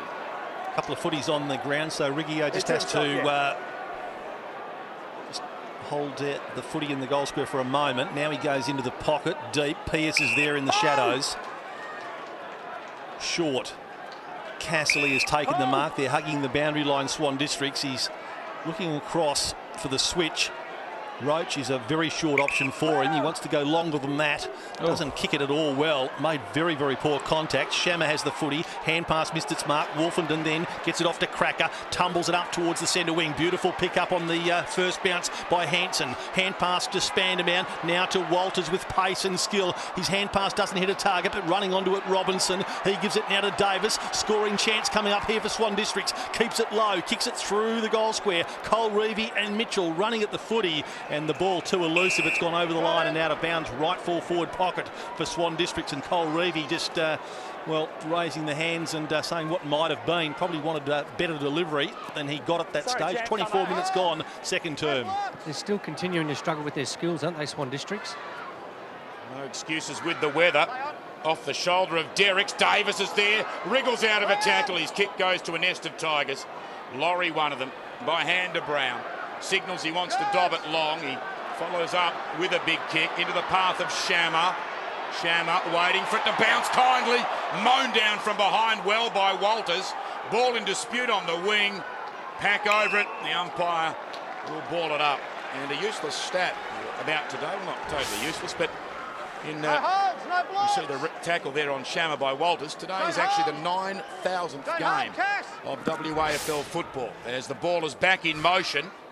One down at the back by Walton. Shammer, brilliantly quick hand pass off then towards Chidsey. Chidsey to Neats, beaten by the bounce and the boundary line. You would have seen about 8,000 of those games, wouldn't you, Glenn? Hang on, Phil's the oldest in this commentary team, mate. Yes, probably about 8,000, Ryan, correct. As the ball will be thrown into play right almost between right centre wing and right half forward for Claremont. Spanderman, but it's taken by Blackwell to Chidsey, who elected to knock the ball rather than take it. Not a bad decision. Pearce, though, close to the boundary line, gave it to Roach, and he is walked over the boundary line by Blackwell. An important part of the game here, Ryan. We've just gone to 25.5 minutes in this quarter. Very, very tight on the scoreboard. One goal either way before the half-time siren would be psychologically very, very important. Spanderman took the ball out of the contest, throws the right boot into it. Ball bounces past 3 or 4 players. Hanson could run onto it. Elects to tap it to Simpson. Hand passes to the call of Cole Reevy. From one step, Cole Reevy goes long and high toward full forward. Cracker was he taken out of the contest. Brown stands firm. It gives the hand pass to Laurie. Swan District supporters don't like it. Laurie, to Brown, whose hand pass is intercepted by Simpson. As soon as he kicked it, he knew he had miscued. Wrong side of the post. Simpson, who kicked 5 and is normally very, very reliable shooting at goal. And we see there some high contact on Cracker, but I think he tried to milk it, Ryan, for all it was worth. Yeah, he did sort of... You could see the contact was coming, so he elected to run at it. Ruck. They should have got a goal out of that opportunity, Swan. Should have. They had enough numbers in there. Ruck marked the initial kick, and he's gone short to France. He's playing on Hanson. Beyond 50 to Rowe. Ian Rowe on the defensive 50. Told to play on now. Goes towards centre half back. Swift will get there first. Brilliantly tackled by Cornelio, and it's holding the ball. What a great tackle. The 16-year-old who played state 16s last year and state 18s this year tackles his opposite number 41 and then goes inside 50 with the kick. Misses all targets. Spinning out without the footy was Laurie. Swan still a chance here to get a late goal. Claremont desperately trying to force a neutral ball contest, and they've done that just beyond the 27-minute mark. A 3-point game And it's Swans, who weren't favoured to win this one, who have the lead. Siren won't be far away as umpire Parry slams the ball into the turf. No clear knock away from that stoppage. Shammer got the hand pass at close quarters to Blackwell, and that was an important hand pass, but Blackwell's blind kick straight to Pearce below the scoreboard. Drives one down the flank and finds Roach. The speedster can line them up, shoots goalward, and as he could put it through, he's just missed wrong side of the post. Well, that would have been something had Roach been able to steer one through from that angle. Now nearly 28 minutes have gone, and Laurie chips the ball into the pocket. They've had their opportunities in both quarters. Brown back to Richardson. Not often you see him that deep in defence. Goes on to his normally trusty left boot. Goes towards the defensive 50. Chance out there for Roach, playing for the free kick opposed to Mitchell. Rose steals it off the ground. Hand passes towards Stevenson. Stevenson brings it back inboard with the left boot. Could the Tigers get the last score? Swift just in advance of left half-back. Goes to centre half-back. Richardson would normally be the man they'd be looking for now. He, though, is in defence. He kicks it out wide to Shammer. Away he goes. We know he's got good wheels. Goes short, and Ninyet marks. Jared Ninyet, who looks like he hasn't quite found the gym in his time at Claremont. He's a very wafer-thin league footballer, but highly talented. And now he goes inside. Oh, it's got to come back. Brabazon is well on the lead. In fact, Foster it was well on the lead, but the angle hadn't been set. Jared Ninyet has had a good season. 43 goals. He can't get his 44th. Missing to the right to bring the margin back to 3 points. Well, the missed opportunities continue to be a key for both sides. It's Riggio finds Toomey, the hand pass poor. Cracker under pressure, feints with the hand pass. Now touches the ball to the ground. Now a bounce. He's out of trouble. Gets the hand pass away to Roach. A long hand pass to Spencer. Spencer's got to back into trouble. Managed to get it onto his boot, but it was pinched away really by Swift, who now turns defence into attack. Stevenson, short, diving effort by Cracker. Just couldn't hang on to the footy. Swooping on it, Richardson gives it on to Stevenson, who's run hard. Into the pocket he goes, looking for Foster, who got into the back of it. There's a free kick at half forward for Swan Districts. There's something on here. Well, there's been two skirmishes in the centre square then while the ball was going forward.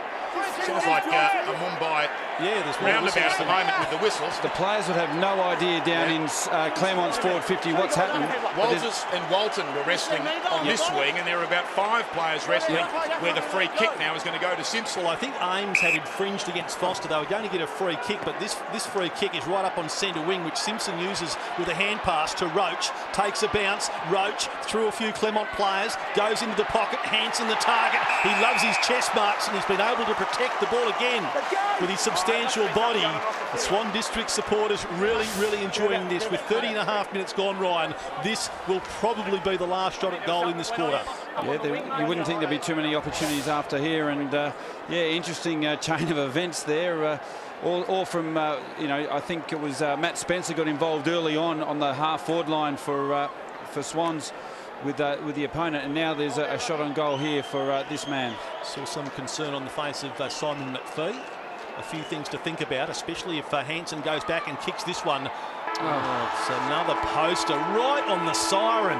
Will that come back to haunt Swan Districts? Siren has gone for half-time. Long break here at the 2010 Grand Final. It has been very entertaining. Swan Districts, 5 goals, 10-40, leading the Tigers by 4 points. Claremont a 5-6, 36.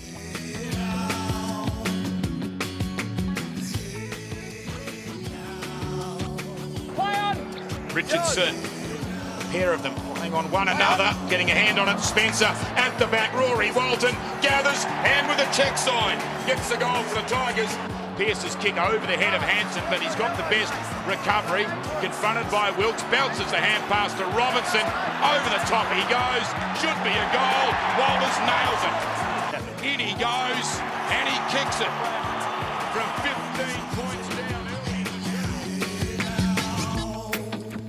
Half-time in the 2010 Grand Final, and that would have been an interesting bet pre-game. Who'd be the only multiple goal scorer at half-time? It's Stephen Cornelio. In just his 5th game, he's still 16 years of age, but both his goals coming in that quarter, in fact the space of about 7 minutes, while the Tigers still looking for a multiple goal scorer. Instantly there, Ash Hansen 1 goal. In the last 2 weeks, in 6 quarters of footy, he has kicked something like 6 goals, 8, and 3 of his behinds have hit goalposts, including 2 today.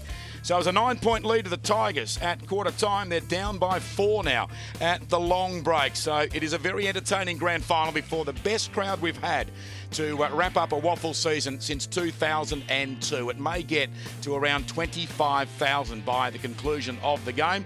And we still don't know by the conclusion, Ryan, who's going to be the team that is going to hold up the cup. It's awfully close. Oh, look, it's a real arm wrestle at the moment. For a big part of that quarter, Swans were all over Claremont. You know, they kicked 4 goals in a row. Claremont got that late goal just to steady it. But, you know, the Swans are playing great football, but those opportunities are really hurting them. I still think that Claremont have got a bit more in the tank, and it'll be interesting this the third quarter, the all-telling third quarter. Well, they have been a terrific side so far this year, the Tigers. Can they maintain the momentum? They've lost just 2 games and drawn 1 through the home and away, but 1 loss and the draw was against Swan Districts. And at half-time here, the margin stands at 4 points in favour of Swans. Well, on Monday night, we had the count for the 2010 Sandover medal. We know the result, and quite interestingly, not long after the opening bounce, we saw the runner-up go and try and tackle the winner on the outer side with Cracker playing on Blackwall. But let's relive now some of the count and some of the reaction to Andrew Cracker's Sandover medal victory on Monday night, the week leading in to the 2010 Grand Final. Welcome to halftime of the football. Well, as you can see, tonight's a very special night. It's Sandover Medal Night. A night of celebration where the who's who of WA football get together in the lead up to the WA 2010 Grand Final.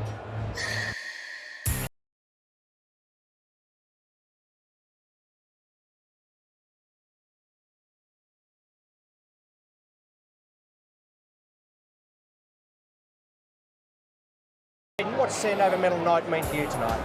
I think it's an opportunity to recognise the best player in the competition. You know, obviously it's got a long tradition. There's plenty of prestige involved. So whoever wins it, it's a massive feather in the cap. Talon, as a player that has to play on the weekend in the grand final, what's Sandover Medal Night mean for you?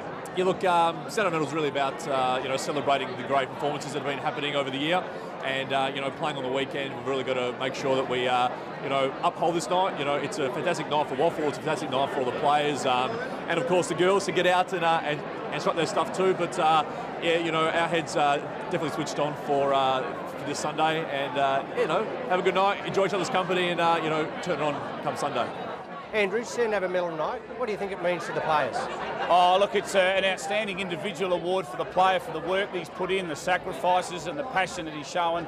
It's a magnificent award, and the McGarry Medal, the Sandover Medal, they're right up there with the Brownlow Medal. So whoever wins it tonight, it's a special day for the individual.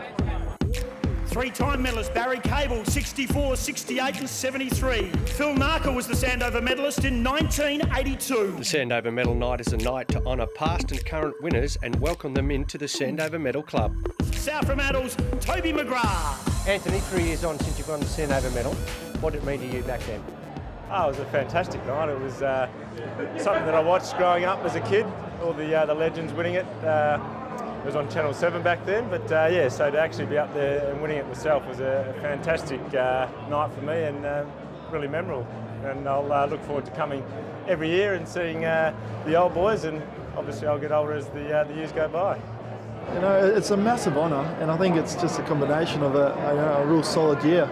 It obviously doesn't take 1 or 2 games to win it. You've got to be quite consistent over the year, and it's something I like to pride myself on. So obviously, a huge honour, and something at the end of your career you really look back and cherish. It's just I suppose it's just a prestigious award, and I feel really proud to have won it, and to come to nights like this and stand next to the likes of John Todd and Barry Cable and those type of guys, and Polly Farmer. It's just it's awe-inspiring almost, I think. Look, it's an outstanding night, and the winner tonight, no doubt, whoever it will be, he'll be beside himself, and it's a great feeling, it's a great night, and it's a big occasion, and hopefully we maintain that forever. Before the count has even got underway, one of the hot favourites for the night, Chad Jones, had already taken out the Birdie Naylor medal for the leading goal kicker of the season. With an impressive 85 goals. Jones, can he kick his third? Well, it's applauded from almost the moment it left his boot. Claremont's captain Clancy Rutherford accepts the medal on his behalf. When the count got underway, it didn't take long to see who was in the hunt for this year's Sandover. Claremont versus West Perth. 1 vote Claremont, Tom Swift. 2 votes Claremont, Bo Wilkes. 3 votes Claremont, Chad Jones. 4 votes Claremont, Ryan Brabazon. And 5 votes Claremont, Luke Blackwell. After round 6, it's an even playing field for the favourites Luke Blackwell, Chad Jones and Will Schofield, all with 10 votes. The surprise so far was that the favourite for the medal was not amongst the leaders. The next 10 rounds saw Claremont's Luke Blackwell and Chad Jones change leads. But at round 15, it was Swan District's Andrew Cracker who had taken the lead with a 3-point margin. After 19 rounds, Andrew Cracker has secured 34 votes, and his closest contender, Luke Blackwell and Chad Jones, had 28 votes each. Andrew Cracker, 5 votes for his 27 touches and 4 goals. Rounds 20 to 23 sees the Knights' favourite extend his lead over his closest rivals. Ladies and gentlemen, the winner of the 2010 Sandover medal from the Swan District Football Club on 44 votes is Andrew Cracker.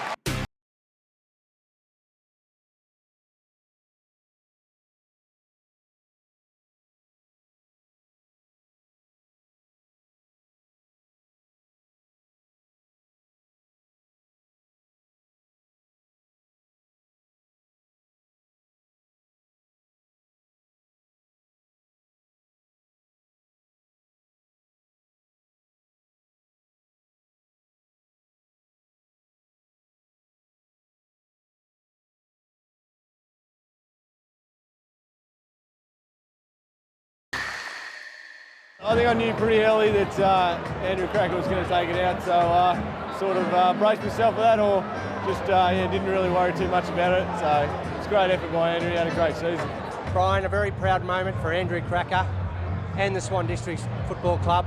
What have you got to say about that? Oh, it's just great. It's just a fabulous reward for the effort that he's put in, not only in his football but in his work through the club as well. He's been absolutely terrific for the group to be playing with him, but also his work off the field with the club has been superb, and he's really embraced everything that has come his way this year. And it's just a great reward for a guy who's been through some hard times, and it's great to see him come out the other end.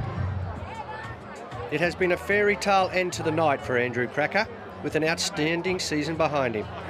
Kiss the medal or something?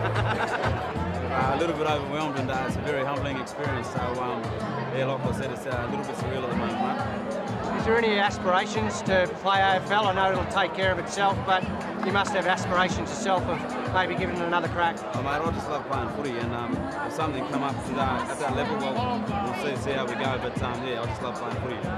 What next for the Sandover medalists? Oh, mate, like I said just before, we just got to prepare. We've got this night, like I said, it's it's a great honour, and I'm very privileged to have won this award. But tomorrow we've just got to get ready and get ready for training. We've got Claremont this week, so like I said, we've got to go through our structures and see what we're going to do to try to overcome a powerhouse, which is Claremont. Thanks, mate. With his football future assured, Andrew Cracker now joins an elite list of WAFL legends. And that was the 2010 Sandover medal presentation. What a great winner, what a worthy winner. Andrew Cracker now puts his name in WA football history.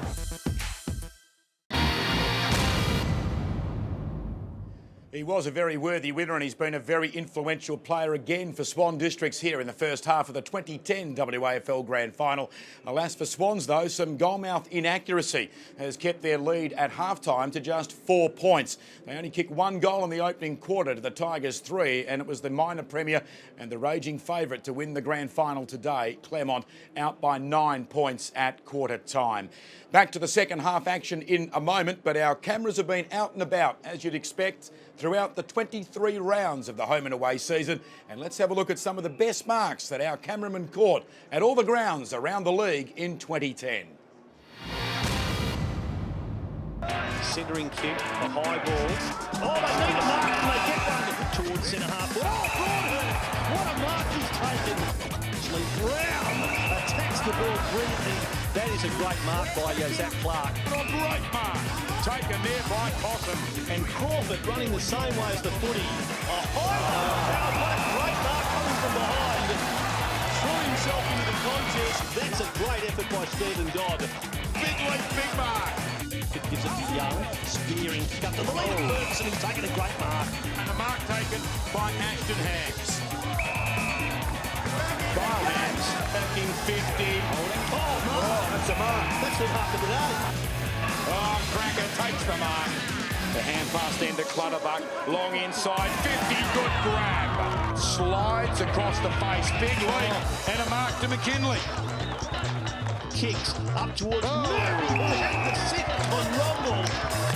Oh, well done, Mazungu. McLeod goes to centre half back and a big leap. The mark taken by Oakley Nichols. Come to that, and there's a great mark from Pryor. But he died the effort there by Richardson. That was brilliant. Long kick to the half forward. Big back. What a mark taken by Pryor. Onto a big pack, and Richardson in front. One-handed attempt and taken. He goes long to the goal square. One-handed taken by Young. What a mark. Anton Salo, and he has taken a spectacular mark. Some of the great grabs that our cameras have caught around the grounds in the home and away season of 2010. Well, so far today, we've seen only one multiple goal scorer in the WAFL Grand Final to half-time. And believe it or not, he's just 16 years of age, Stephen Cornelio, a man with a massive future. And one of the goals he kicked in that second quarter may well be one of, if not, the goal of the Grand Final. But speaking of goals, let's have a look at the best that 2010 has provided in the WAFL. Batty reads it cleverly, screws it into the goal square. It's an amazing goal. Zanetti couldn't take the mark. Chambers is there. Cleverly off the boot. That's another one. The last line of defence, Bairstow. Freak shot on goal by Collier, and he's got it. Releases a hand pass to White. Oh, White throws from the left boot. That's a great goal. Ben Colreevy's already kicked one long goal, and this one's gone through from 60. That's more than 60. Trips with speed, backs himself, one bounce, gets to the 50, long on goal, holds its line, that's it. Now here's a chance at the back four. Oh, he missed it. McClintock missed everything, but I'll tell you who didn't, Ben Burlow. Here's a chance, still full in the pocket, snapped by Richardson. He flips one up to Sakirka. Sakirka breaks one tackle, spins out of another, dribbles it off the left boot for a goal. Fisted away by Murray. Kayanga a chance on Kayanga. Roves it cleverly. Can he kick a goal? He can. Geepin's on the end of it. Tight angle. He tries to do a Stephen Mill, and he's done it. Howlett is there. He runs to about 53 metres. Goes disappointingly. Oh, are you kidding me? No. No. Wolf swoops on it. Now Wolf snaps a goal. He's burned. Going in there with strike. He was spun around once. Now he snaps on goal. This is going to be close. This is the goal. Into the path here of Ashton Hams. On his preferred left side. Nails it on the run. Clears the ruckman. Mazungu gets it. Snaps and goals. Now Alistair Pickett. Look at the brilliance of Ali Pickett as he gathers the footy at spoon and kicks another lifting goal. Richardson goes for the soccer and soccers brilliantly. He tumbles it in towards the forward pocket. Pullman in the target, but he couldn't take the mark. Oh, Cracker. Somehow he got his hands on it. Somehow he got to his feet. Weaves around, weaves his magic and finishes off the game with probably one of the best solo efforts for the whole afternoon. Some of the magic there of the Sandover medalist Andrew Cracker finishing our Goal of the Year package. Well, it's an exciting grand final, perhaps not living up to it on the scoreboard as far as goals are concerned, ideal conditions, but often that's the way in grand finals. It's the defensive aspects of the respective teams that really come to the fore. So far, it's a 9-point lead to Claremont at quarter time, but now at half time, it's a 4-point lead to Swan Districts. Could it be a fairy tale farewell to Bassendean for Brian Dawson? His third year as coach in his inaugural year, he took Swans to the grand final, finals appearances last year, and a grand final and a tilt at a flag again today. Unfortunately for Swan Districts fans, he won't be at the helm next year with work commitments taking him overseas during the period of the next WAFL season. Let's have a look now at some of the highlights in the opening half of the 2010 Grand Final. Swans at the moment are up by 4 points. And there's no doubt, Ryan, that Claremont certainly settled a lot more quickly than Swan Districts, and it was probably some of their lesser lights, certainly more of the more irregular goal scorers who chipped in early. Nick Chidsey got the first goal of the game, and then Nick Derricks a little bit later on was a goal scorer for Tom Derricks, I should say, a goal scorer for Claremont. Yeah, it was their support cast, so to speak, that really sort of created the opportunities and caused the damage early. And this is the story so far, I think, of the game, was Swan Districts' inability to convert up forward. A couple of posters by Ash Hansen. Cracker ran into two goals here, and here's one of them now. And that should have been a goal and misses. So you just hope that, you know, if they're going to lose this game, they lose by a big margin, not by a couple of points, because it could hurt them towards the end of the game. And here's Ash Hansen having another shot at goal. He's kicked 1 goal, 3. He's kicked, I think, is it 2 posters so far today. He's got, and look, you know, I guess 9 times out of 10 you'd say that some of those goals he would get, Ryan, but the important thing for Swan Districts is that he's actually getting his hands on the footy. Swan Districts players are having quite a bit of success getting the ball to him. That was Rory Walton making a goal out of half an opportunity there. That was the very first goal of the second quarter, and it came within the first 30 seconds of the quarter, but after that it was all Swan Districts. They really took up the running, and that was a clever hand pass by Hansen, and they finish off here a very good goal by Michael Walters. Yeah, that's right, Phil.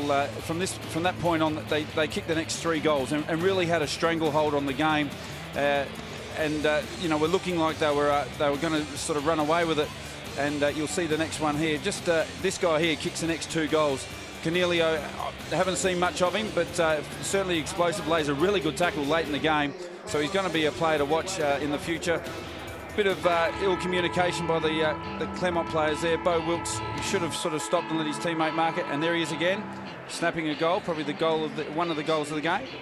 Yeah, 2 goals to young Stephen Cornelio, and there are the quarter-by-quarters. As Glenn said earlier, Claremont 9 points by leading at quarter time, but a 13-point turnaround in that second quarter, and Swan Districts holding sway by just 4 points. And there is Shammer doing extremely well. He's had 12 possessions. Richardson with 9. Stevenson chipping in. Walton's kicked a goal. Swift and Foster are doing pretty well. Crawford up forward, and Chidsey kicked the first goal of the game. And for Swan Districts, well, Cracker, 21 possessions, if you don't mind. And Hansen's only kicked 1 goal, 3. Roach probably needs to get a bit more of it. Pierce and Roberts have been very, very busy. Hinkley, Davis and Simpson. And there they are, the quarter-by-quarters, Ryan, and it was a bit of an imbalance at quarter time as far as the kicks and handballs went, but certainly evened up in that second quarter. Yeah, it certainly has evened up. The real concern still is the centre breaks. You know, 9 to 3 that quarter. Although, you know, it was 4 to 3 to Claremont's favour, so they have started to get it out inside 50s. You know, again, Claremont up, but it's all pretty square. Well, let's go downstairs and see what's been happening at ground level. Todd and Rod.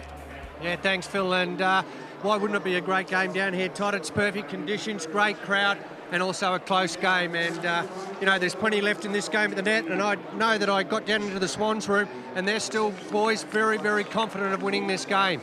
I think they actually changed a little bit of their game plan there. In the first quarter, we all noticed how they overused the ball and missed targets. And I think that quarter, they actually started winning more of the contested ball and actually started to go long. We mentioned Ashley Hansen getting into the game. And I think that Gapin is as well. He's taking a good player away from the corridor. And he's still playing and doing his thing as the team and the coach would want. So expect him to pick up as the game goes on. You've mentioned Cracker. Well, he's already trying to put his name on the Simpson medal to go with the Sandover that he won during the week, and he's just having a real big impact on this game. You can imagine if they would have actually kicked a little bit better in that first half, Todd, he would have kicked straight and kicked those couple of goals. They'd certainly be a little bit in front at this stage. Yeah, Andrew Cracker's been sensational, 21 possessions. I couldn't get into the rooms at Claremont half-time. They had a lockout. That was actually pre-planned, so Simon McPhee is not panicking. He wouldn't be too happy with his team's discipline, I don't think, Rod. They've given away a few silly free kicks when they're going forward, and they had a scoring opportunity, silly free kick, turnover to Swans. But I think one player which obviously needs to get back into it, or get into it more, is Luke Blackwell. He's been well held, I think, by Wade Toomey. But this game is here for the grabbing, so let's hope we have another good second half. Indeed, and Luke Blackwell to quarter time, the reigning best and fairest and runner-up in the Sandover medal, just the 6 kicks and 4 handballs, 1 mark, so 10 disposals against a season average of 31. He was the leading disposal winner throughout the home and away season, so 31 on average and just 10 to half-time. And Ryan Turnbull, as Todd Ridley mentioned, Claremont will be looking for a bit more output from him in the next half. Oh, they need it. They really need his ability in the midfield to get his hands on the ball and use it well. And they haven't had it. And if he can find the ball in this second half, it'll go a long way to Claremont staking claim for this premiership. But at the moment, being very well held by Toomey. Yep, Toomey on there. On him, we just saw a moment ago a fairly relaxed Simon McPhee still. He knows his team has the goods. Now, too many men in. No, there's a free kick against you. Off the ball. Yeah, it was on the wing. Silly, yeah, against Casserly on Brabazon. So the free kick goes the way of Derricks in the middle. He lobs it out towards Shammer, who saw a fair bit of the footy in the first half. He's got 3 to beat, and in the end he shins it over the line. Swans bench first. Let's go down to Rod Willett. Yeah, thanks very much, Glenn. We got Brett Wolferton, Brett Robinson, Stephen Caniglio and Clayton Hinkley. Ball tossed in on the outer side. We'll check the Tigers bench at the next stoppage. Over the back goes Derricks. Running onto it there is Ninyet. And as they get the free kick and the ball back, let's check the Tigers bench. Yeah, thanks, Glenn. We've got Neitz, Ruck, Walton and Rowe all starting for the Tigers. So Brabazon getting his second free kick in the opening minute. This time he'll take it himself.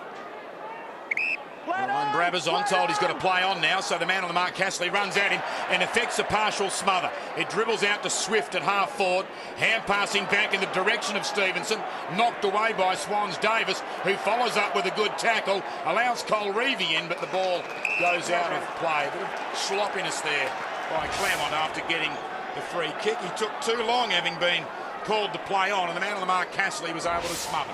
Yes, and he needed to do something to get his confidence up, because he had conceded a couple of free kicks as Roberts took it, but gave it straight to Shammer, shares it with Brabazon, and now Blackwell. Could he come into this game in the second half as Spencer sees the ball safely over the line and out of bounds? There's David Crawford. Has not played a big part in the game so far, but a player who has the ability to swing a match.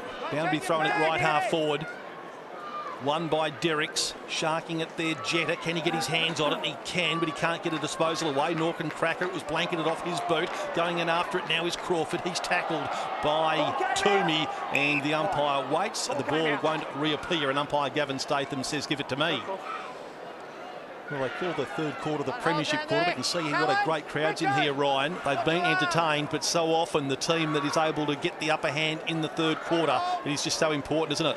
Oh, most definitely. And getting a couple of early goals in this quarter can really unsettle the opposition. This is Swift, who sharked it nicely, gets a kick away under duress and finds Anderson. Backs back into the centre circle. Now delivers to the half-forward line. On the lead there was Richardson. Richardson over the top of Richardson. Now it goes back to Ninyet. Hand passes to Wilkes. Gives it back to Ninyet. I don't think he really wanted it, but he finds Stevenson running at goal. Kicks long into the goal square. No mark taken. No, it's going to be a free kick. Free kick against Swan Districts. Chidsey is the player I think has been infringed, and umpire Parry has said that he pushed him in the front. I'm not too sure that there was a lot more that Pierce could have done, but so often you see that that is free kick, Ryan. Yeah, you've got to make sure that your intention's the ball. Interesting, Bo Wilkes has started deep in the forward line, in this second quarter, and so is Andrew Foster. And Andrew Foster's playing on Matt Riggio. And Matt Riggio last week gave them a lot of drive across half-back, so they're obviously trying to push him as far away from the contest as possible. This is Chidsey. He's already kicked one. In fact, it was the first goal of the grand final. Left full forward pocket, makes no mistake about it. So Claremont draw first blood 3.5 minutes into the third quarter, and with that goal, they've pinched the lead. Yeah, it's sort of a funny start to this third quarter. Obviously, Swans were told again to get out there and ruffle a few feathers, and Brabazon was one of them. They must have highlighted because they're two silly free kicks. But there was a free kick there. You've just got to make sure that you're twisting your body at the right time to try and hit the ball. You can't have any eyes not on the ball. The umpire will pay a free kick, pretty much 95% of the time. And Nicholas Chidsey, not a noted goal scorer, but 2 goals in the grand final has been a good game for him. Indeed, the first goal of each half, and Claremont back in front. Spanderman in the ruck. It will be another recall. We've seen a lot of crooked bounces today. But the interesting thing is there's probably been 3 or 4 that have gone outside the circle as well, which have let it go. Using their discretion. Yeah. Thrown up the second time. One down by Derricks, taken away by Shammer. Hurried left-footed towards Crawford. Steepling bounce. Oh, he does a big tennis serve. In towards half-forward, out comes Richardson, tackled, outside him is Chidsey. He's taken to ground by Roach, got it out to Mitchell. He finds a bit of space, left-footer on goal, it's gone through. 2 goals in the opening 5 minutes of the third quarter, and the Tigers all of a sudden are out to a handy break of 8 points. And again, some of those guys that aren't sort of the key players. Good handball there by Richardson just to get it to his teammates' advantage, although it was under enormous pressure. And Mitchell just getting around onto his, left boot there, a very awkward kicking style. Great knock-on by Crawford earlier into space just to put Claremont into a more attacking area, and Swans under enormous pressure. Awesome start by Claremont in this third quarter, and Swans really need to get that ball moving forward quickly. Yes, I just wonder whether or not Swan Districts have come out with not enough of their focus on the footy and more on the player. Derricks led too easily, but still got a hand to it. Blackwell trying to find his way through the traffic. Davis has it, but he was taken in a standing tackle. So there'll be a restart. Well, Swans need another one pretty quickly.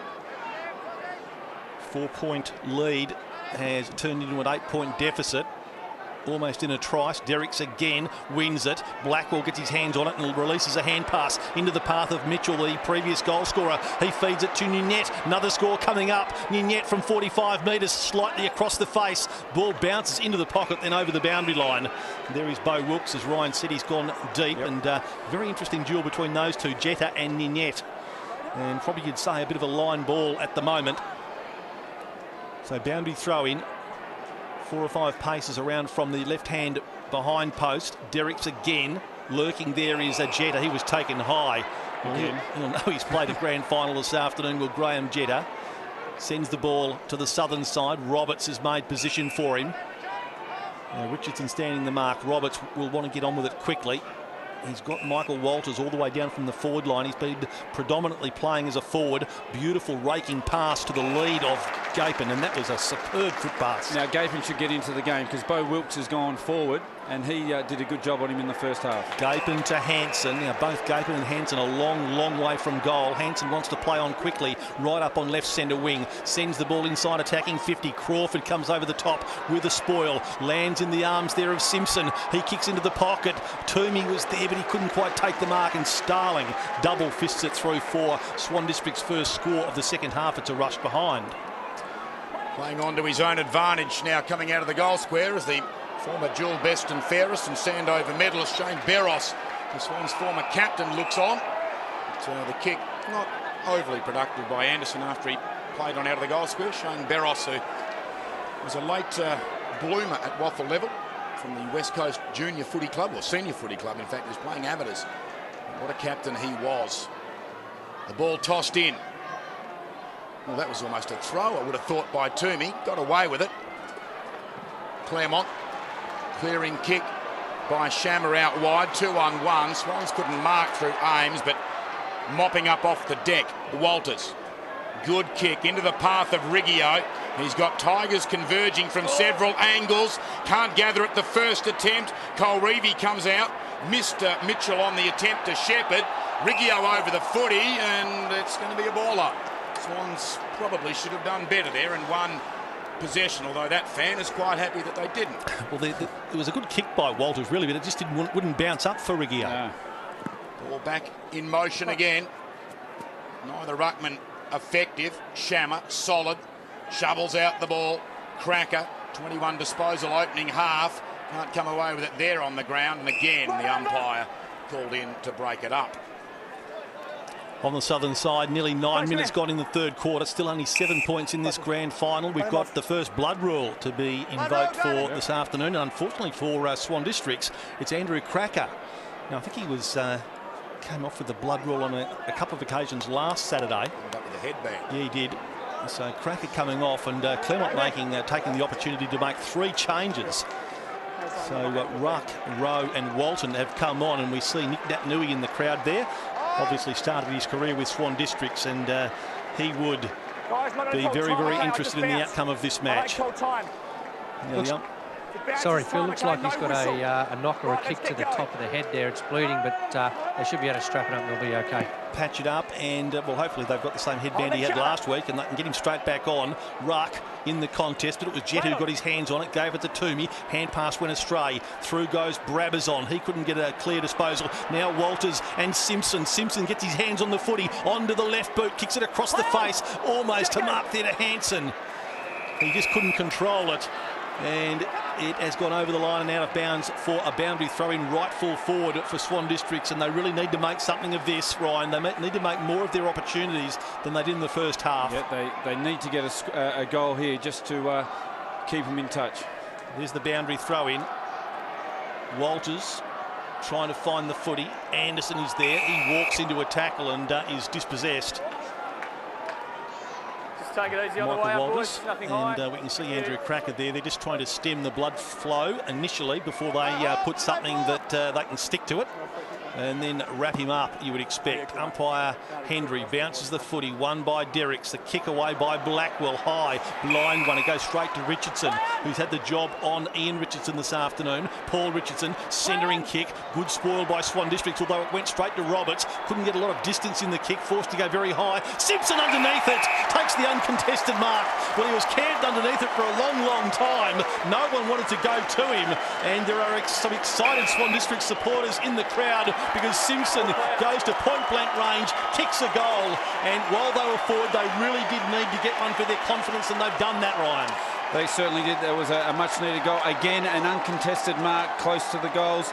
And to make matters worse, and I know he would have kicked the goal, no Claremont player stood on the mark. They all just walked off as if to say, oh, well, he's taking a mark, he's going to kick a goal. Good front and square here by Roberts. He jammed it on the boot, didn't travel that far, but look at that. No one went up. And if it played on here, they all just wander off, and he just runs straight in. No one standing there. So good play by Simpson. Good goal for Swans, and we're back to a 1-point ball game. Can't believe you'd mark that on your chest in the goal square, and a defender couldn't get a fist on it. It was kicked so high in the air. So a 1-point margin in favour of the Tigers. Spanderman stayed down opposed to Ruck, won it, but 3 players wanted to grab it. Blackwell, Toomey and Roberts. And we'll have another ball up. Claremont led by 9 points at quarter time. Swans by 4 points at half time. Fickle bounce, Chidsey, Walton. Interesting looking hand pass out to Rowe. Rowe then goes wide looking for Neat. Started the second half on the bench. Takes the tumbling mark. 2 kicks out from the goal line. The lead there by Foster ignored. Neats now goes short. Richardson on the lead, takes the mark. And left footer is in his favoured pocket. Lining up for his second today and his 60th goal of the season. Still remains a mystery to me why he hasn't been recruited. He was the best and fairest with 62 goals in 2008, 44 last year, and aiming for 60 this season. Very talented small forward, yet to get picked up on an AFL list, and he drags that one to the near side to double Claremont's lead and give him a return of 1 goal, 2 in the grand final. Will the mystery continue, Glenn, after this year's draft 1 wonders with Richardson? There's Pearce. kicks the ball into play, looking there for Ames. He doesn't let him down, takes a good solid mark. The hand pass to Toomey. Toomey thought about a handball, maybe should have given it off. Now he's in bother. The kick is a poor one. He put himself under pressure. Turnover goes to Swift. He's got two options in the middle of the ground. One of them is Andrew Ruck. The other one was Rowe. Ruck took the mark, kicks the ball looking for Mitchell. Roberts fell over. Great second effort. They've got the numbers, but it doesn't matter. Walton now picks up the loose ball and kicks it intelligently high and into the path of Mitchell, who has got a chance to kick his second. Josh Roberts, I mean, he's almost taken a mark while being seated, but just couldn't find his feet to get up. But Mitchell, he's had a pretty good start to this third quarter. This is very close to the area where Richardson was a moment ago and missed. So Mitchell comes in at the set shot. Over the top Claremont play, but it's come off hands and will go through for a rush behind. Andrew Cracker ready to come back on the ground, guys. Yeah, Mitchell has had the job on Roach for most of the day, and we haven't seen a lot of Tom Roach today. No, and he's one player that they really would like to get his hands on the ball because he's got explosive speed. Clancy Pearce comes out looking for Gapin, Spanderman or Toomey. Three big swans there, but a push in the back. The free kick was to Toomey. Gee, there seemed to be a large break in play before Gapin was told that he could go on with the advantage. He found Simpson, and now he goes back to Gapin. Now Hansen is tracking back inside the attacking 50. They square it, and on the edge of the centre square, Toomey hand passes off to the speed machine. Roach goes deep to left, full forward. Cornelio is almost pushed in the back, I would have thought, down there by Ruck. No whistle, in fact it was Hinkley. Out come the Tigers. Brown, how does the umpire view that? Throw it in. Hand pass went over the line of the full, but it'll be a boundary throw in. Let's have a look at that push there. I think it was incidental to the play, I would have thought, Glenn. And probably good umpiring, as it turns out. Now, there's a lot of players around this boundary throw-in. Inside attacking 50 for Swans. Ruck from behind. Rowe controlled it well and got the hand pass to Walton. Just guided it down onto one boot with his hand. Came off the chest of a Claremont player, but lands with Mitchell. Tumbles at about 15 metres. Ames has it, though. Hand passes to Spanderman. Another one to Wolfenden. He's found Hinkley just forward of the centre. Delicate little pass to Toomey, who's at right half forward. Gets the ball onto his boot. Long kick on goal. Has it got the direction? It hasn't. It's gone through for a behind. Well, even a boundary throw might have been a better result because Claremont have now got it, and Ian Rowe has been found in the shadows of the grandstand between right full back and right half back. Interesting, Claremont have taken two of their major goal scorers off in Foster and Richardson. Maybe saving them up. Rowe's kick, however, was an errant one. It's gone to Ames. Ames stabs it into Cracker, who's come back on with that what now familiar head bandage. He had it on for a fair bit of last week. Cracker to full forward. Over the back was Gape, and didn't take it cleanly. He can snap a goal from here. Onto the right boot. Bends it. Goalward. Wrong side of the post. It's a one-point ball game again. Quite extraordinary. You could see what Tim Gapin was thinking, almost executed perfectly, but another behind in Claremont with the ball through Ian Rowe. They kick one goal, six lately, turnover looking for Brabazon. Gapin won't miss from there. Horrible effort by Ian Rowe. Dear oh dear. And Gapin the recipient, and he gets his first goal of the grand final, 68 for the season. And that drives the Swans fans into delirium. Have a look at the replay. He set it up way too high for Brabazon, and Gapin just put an exclamation mark at the end of Rowe's very errant sentence. That was a shocker. Yeah, terrible. Cracker picked one off early in a similar sort of play where it's deep, or this was from a kick in. Good of the Swan District's players to go and sympathise with Rowe there. Yeah. Back in the middle, umpire Parry to ball it up. Swan Districts leading by 5 points. 17 minutes have just gone in the third quarter.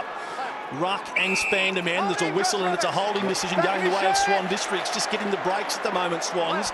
Roberts waits for the run. Comes from Riggio. Driving kick inside 50. Waiting for it. There was Hansen. Getting in front of him now, Franz. Tackled by Ash Hansen. The ball spilt. Tackle lingered. Or rather, the umpire said it was a push in the back and it's going to go the way of Franz. Goes into the pocket. Actually conceded a little bit of ground, as does Brown, to go back to the goal square. Jess Laurie will turn 20 on Tuesday. Really be celebrating the grand final win. At this stage, it is really in the balance as Ninette has taken the mark, goes high and wide to centre wing. Brabazon control it beautifully. wants to play on, does, gets the hand pass to Rory Walton, chasing him Pierce, but Walton's kick is a terrible one, landed short of the intended mark, and it's taken by Toomey. Hand pass to Cracker, Cracker kicks it to do a 2-on-1. Wolfenden got him with the back, probably needlessly of Starling, and has given away a free kick. Probably didn't need to do that. They had the numbers 2-1 and just gave it up far too easily, as we see it in replay. He lined himself up to really try and get the ride there, and he didn't have to. He just had to hold his ground. Starling out wide. Cracker again steals it. Outmarks the ruckman. I can hear the engraving machine there. Andrew Ruck just stood there and allowed Cracker to slide in. And meanwhile, he's gone short to Spanderman. He's a class above, isn't he? I'll say, surely he'll be back on an AFL list. In fact, the Eagles are very keen. Maybe with pick 4. As he goes high towards Hanson, Spanderman couldn't take the mark. Spillage grabbed there by Toomey. A check side to full forward. Another behind. 7-14, plays 7-8. Doesn't sound like the scoreline you want to have, but they're just holding sway at the moment. It's really one straight kick to Swan Districts at the moment, as Laurie has the footy, urged to play on by the umpire, and does that to the outer side. Kicked it to a contest, and Franz does better in the air on that occasion and has outmarked Toomey.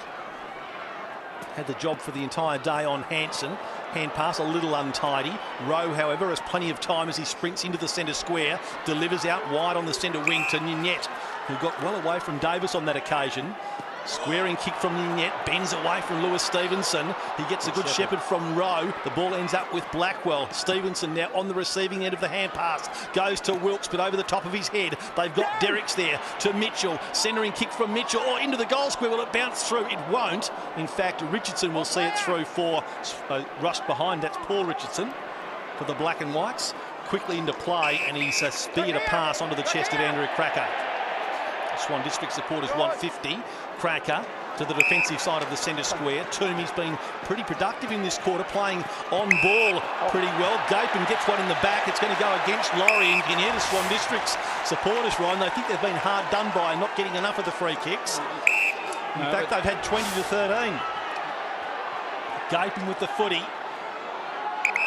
And just for the moment, struggling for options. So he kicks it to space at centre-half forward. That was the right option, because Robinson ran into that space, gives it to Canelio. He's already got 2 goals. He's now got 3. What a young star he is of the future. But more importantly, for those Swan District supporters and their club, he is starring today. Well, what a great inclusion for this side here. His just ability up forward, his work rate's been excellent. He reads the game very well, gets himself in dangerous positions. But there, you could see that his teammate was going to take him out. He just ran through on the fly, got front and square with easy handball, and finished truly. So, very important player now he is in the context of this game. Gapin is now getting himself into the game and is being very dangerous. And I wouldn't be surprised if all of a sudden Bo Wilkes finds himself being dragged back into the back half to match on him, play on him again, because at the moment he's really having an impact on this game. He's a real star of the future, Canelio. He had 26 disposals in the losing second semi for Swans. The umpire has been put down inadvertently in the middle there as Shammer went high with a left footer. And now a free kick going the way of Cracker being held. On the mark. Yep, so Andrew Cracker will run on. He's got players outside. He chooses the furthest option in Pierce. Pierce now goes to Hanson on the lead. It clears him in the pocket. Walters had it spent. Yeah, he was working ahead of the play there. His mind was working ahead of what he's going to do when he gathered it, and he didn't. 11-point lead to Swans. Crowd getting towards 25,000, the best in the last 8 years for a WAFL Grand Final. In front, Ruck wins it down. Chance for Swans. Gapin from his knees, a hand pass forward. Brown ran into Hanson. In the end, Laurie is forced to concede. A hand pass forced behind. Well, you can just sense, Ryan, that Swan Districts just feel that they have got Claremont under pressure at the moment, and they're thriving in this situation. Laurie's kick, a searchy one, looking for Foster, couldn't take the mark. Support at ground level from Mitchell. From a step, kicks it up towards the wing. Ninette is there and takes a very clever mark. Riggio was the one he had to beat. Ninette just bounces to his feet. Good shepherd there from Neitz, and Ninette can run and can run. Now he steadies with a short little pass, looking for Ian Richardson. Paul Richardson with him. Play on calls the umpire. Richardson wins the day. Well, one or the other was going to. It was Paul Richardson. Went to Clancy Pearce. His hand pass not good. Goes to ground. Here's Richardson. This is Ian Richardson for Claremont. Fires a hand pass on to Neitz. He's at right half forward. They need a big mark down here as Spencer gets to the front of the contest, and the ever so reliable Talon Ames has taken the saving mark. Delivers by left boot to Cornelio. Almost still at full back, really between full back and centre half back. I think he's played on. The umpire says yes you have. Goes with a short pass and finds Cracker. Might get 50. No, he won't. The umpire giving Ruck the benefit of the doubt. As Ruck ran into the rover, and what a rover. Andrew Cracker, Sandover medalist. He could be only half an hour or so away from a Simpson as well. Riggio on the end of his pass. He finds Clancy Pearce. Swan District starting to find teammates now with better delivery. All right, full stretch and taking a good mark there was Roach. Close to the boundary line. Comes inboard to Hinkley. To Clancy Pearce, Mitchell giving chase, but Pearce, a powerful kick right up to full forward. Backing back was Gapen, and he's taken a great mark. The mark of the grand final so far. It required a lot of courage. And Tim Gapen, I don't know what the umpire's going on about there, Ryan. No, there's a bit of push and shove great mark happening around the mark there. Here it is from another angle. Hansen flew, but Gapen was a second grab in the end, but he controlled it on the second grab all the way down. Bo Wilkes has come onto the ground. He may well be going to Gapen. Gapen gets his second. And as Ryan said, he is really coming to the fore, been a superb player all year. A quiet first half. But what he does is he works so hard and runs himself into the ground. And as we could see, then he's got a lot of courage. He has indeed. It was a great mark. Swans all of a sudden are now hitting targets. They're getting a lot of freed up players through the midfield, and their run's been excellent. Their overlapping run. They're cutting the lines. Great mark there. Will, no doubt at this stage, mark of the day. It has to be something spectacular. And there it is. Bo Wilkes has now made the long walk down from the interchange to pick up Gapen, because he's had a big influence in this game in the third quarter. The biggest three-quarter time deficit that has ever been run down in a grand finals, 21 points when East Fremantle overcame Swans some 45 years ago. Mitchell with it, hand pass away, taken there by Starling, gets it over the top. Bit of indecision by Laurie, evades the tackle and feeds it back to Mitchell. At centre half forward, short, Richardson takes the grab. They need a steadier here, the Tigers. They haven't kicked the goal in the last 20 minutes. Richardson hooks it out wide. Shammer, don't always like his finish, but he gets it there. Shammer drills it home for his first. And Claremont end a 20-minute goal drought in the third term to get back to within 12 points. And more importantly, end a 4-goal streak by Swan Districts. Franz has been, I think, good for Claremont this quarter. Richardson's been on and off the ground. Interesting, he's a goal scorer. To go back and then pass it, to me, it sort of gives a little bit of a feeling that there's a bit of nerves in the Claremont camp all of a sudden. But then again, you could say it's an unselfish play to kick it to his teammate. And Shammer didn't let the Claremont boys down by kicking truly. Well, he certainly looked positive as he ran in and made no mistake about it. Very important centre clearance, this one. Bounce favours Derricks. He got a hand to it. Now he does his own roving and peels a hand pass off to Shammer, to Chidsey, to Foster. He could hear a player coming at him, so he got the hand pass off to Swift. He was dispossessed, maybe tried to do a little bit too much. Blackwell on the end of his hand pass. Long hand pass, Blackwell. Here's a chance now for Crawford. Run down by Ames, but he gets the kick away and drills it. Well, 2 quick goals to Claremont. This game is a long way from being over. Just 27 minutes now in the third quarter, and the Tigers are coming again. Just 1 goal in the 2010 grand final. Yeah, and again, another relatively easy centre break for Claremont. Tom Swift there, I thought he'd overdone it, and Swans should have tried to hold him up, but they just couldn't get a hand on. Good handball there over the top to Crawford. Held on to it quite long, and I thought Talon Ames had just done enough to put him off his kick, and it's got through. 2 quick goals by Claremont, and again the lead's back to 6 points to Swan Districts. Only once in history have scores been level at three-quarter time in a WAFL grand final. It was way back in 1918. Can the Tigers pinch a late one here and replicate that? Hand pass goes away then from Chidsey. Kick forward by Shammer again. Bounce will be important. Back there, Jetta couldn't gather. Richardson on his knees, fires out a hand pass. Tracking back now, going over the footy ruck. Gives it off to Blackwell. Blackwell deep to the pocket, in front, down there, Ninyet. Good spoil from behind. Put away with the fist of Richardson over the line. A throw in deep, but left full forward for the Tigers. A goal to level it up potentially at the last change. The ruck work to be done down there by Ruck, along with Spanderman. Spanderman from behind wins it down at the front. Spencer, hand pass over the top. They probably want it to go out. Swans it won't. Swift receives it from Ruck. Pulled off his disposal. Richardson's kick drifting across the goal mouth. Walters lucky not to infringe Chidsey front on. And a throw in now in the right full forward pocket as Swans defence under siege in the dying seconds of the third quarter. David Crawford was on then too for the shorter pass, but obviously the player didn't see him. Boundary throw in, Spanderman from behind. Riggio at the front of the pack takes the crumbs. Hand passes intelligently to Walters. Usually uses the ball well. Spears a pass along the boundary line, and it pitches only just centimetres inside the field of play. It was intended for Robinson. So boundary throw in. 29 minutes have gone.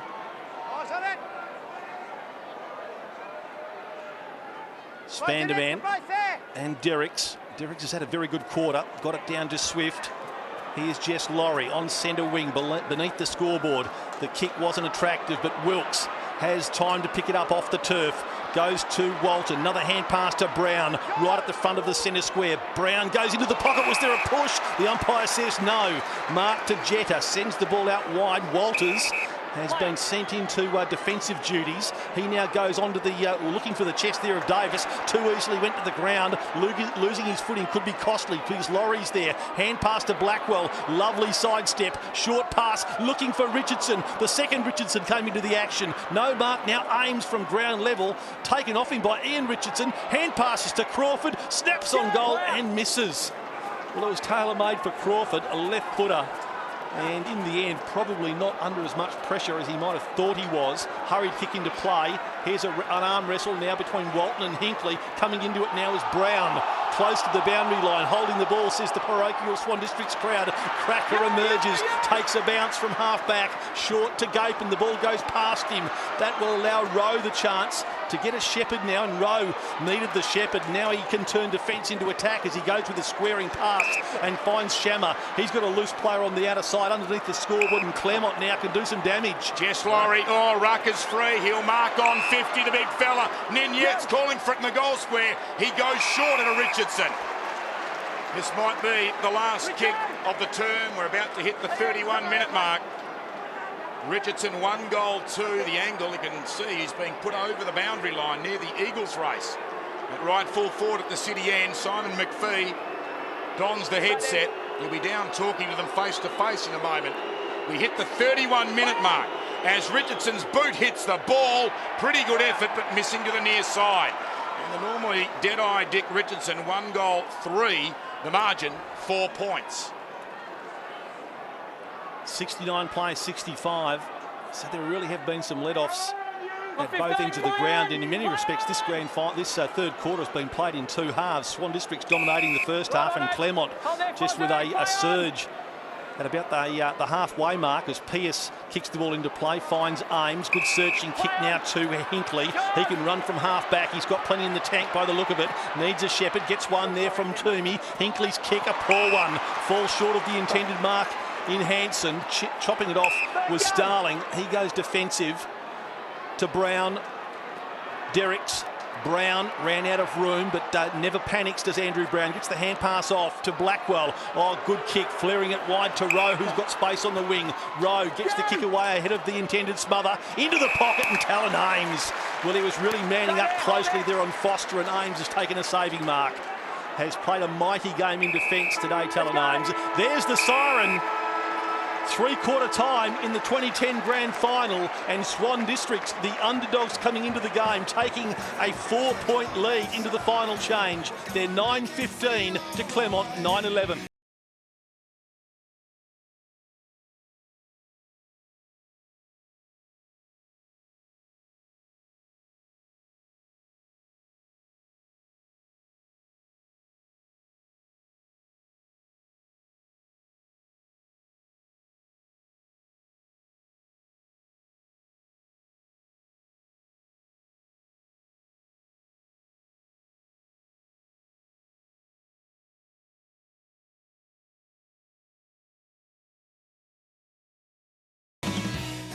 Well, both teams with their opportunity in that third quarter. They each kicked 4 goals, 5. So we are where we were at half-time. A 4-point margin to the team in most people's eyes seen as the underdog here coming into the 2010 Grand Final.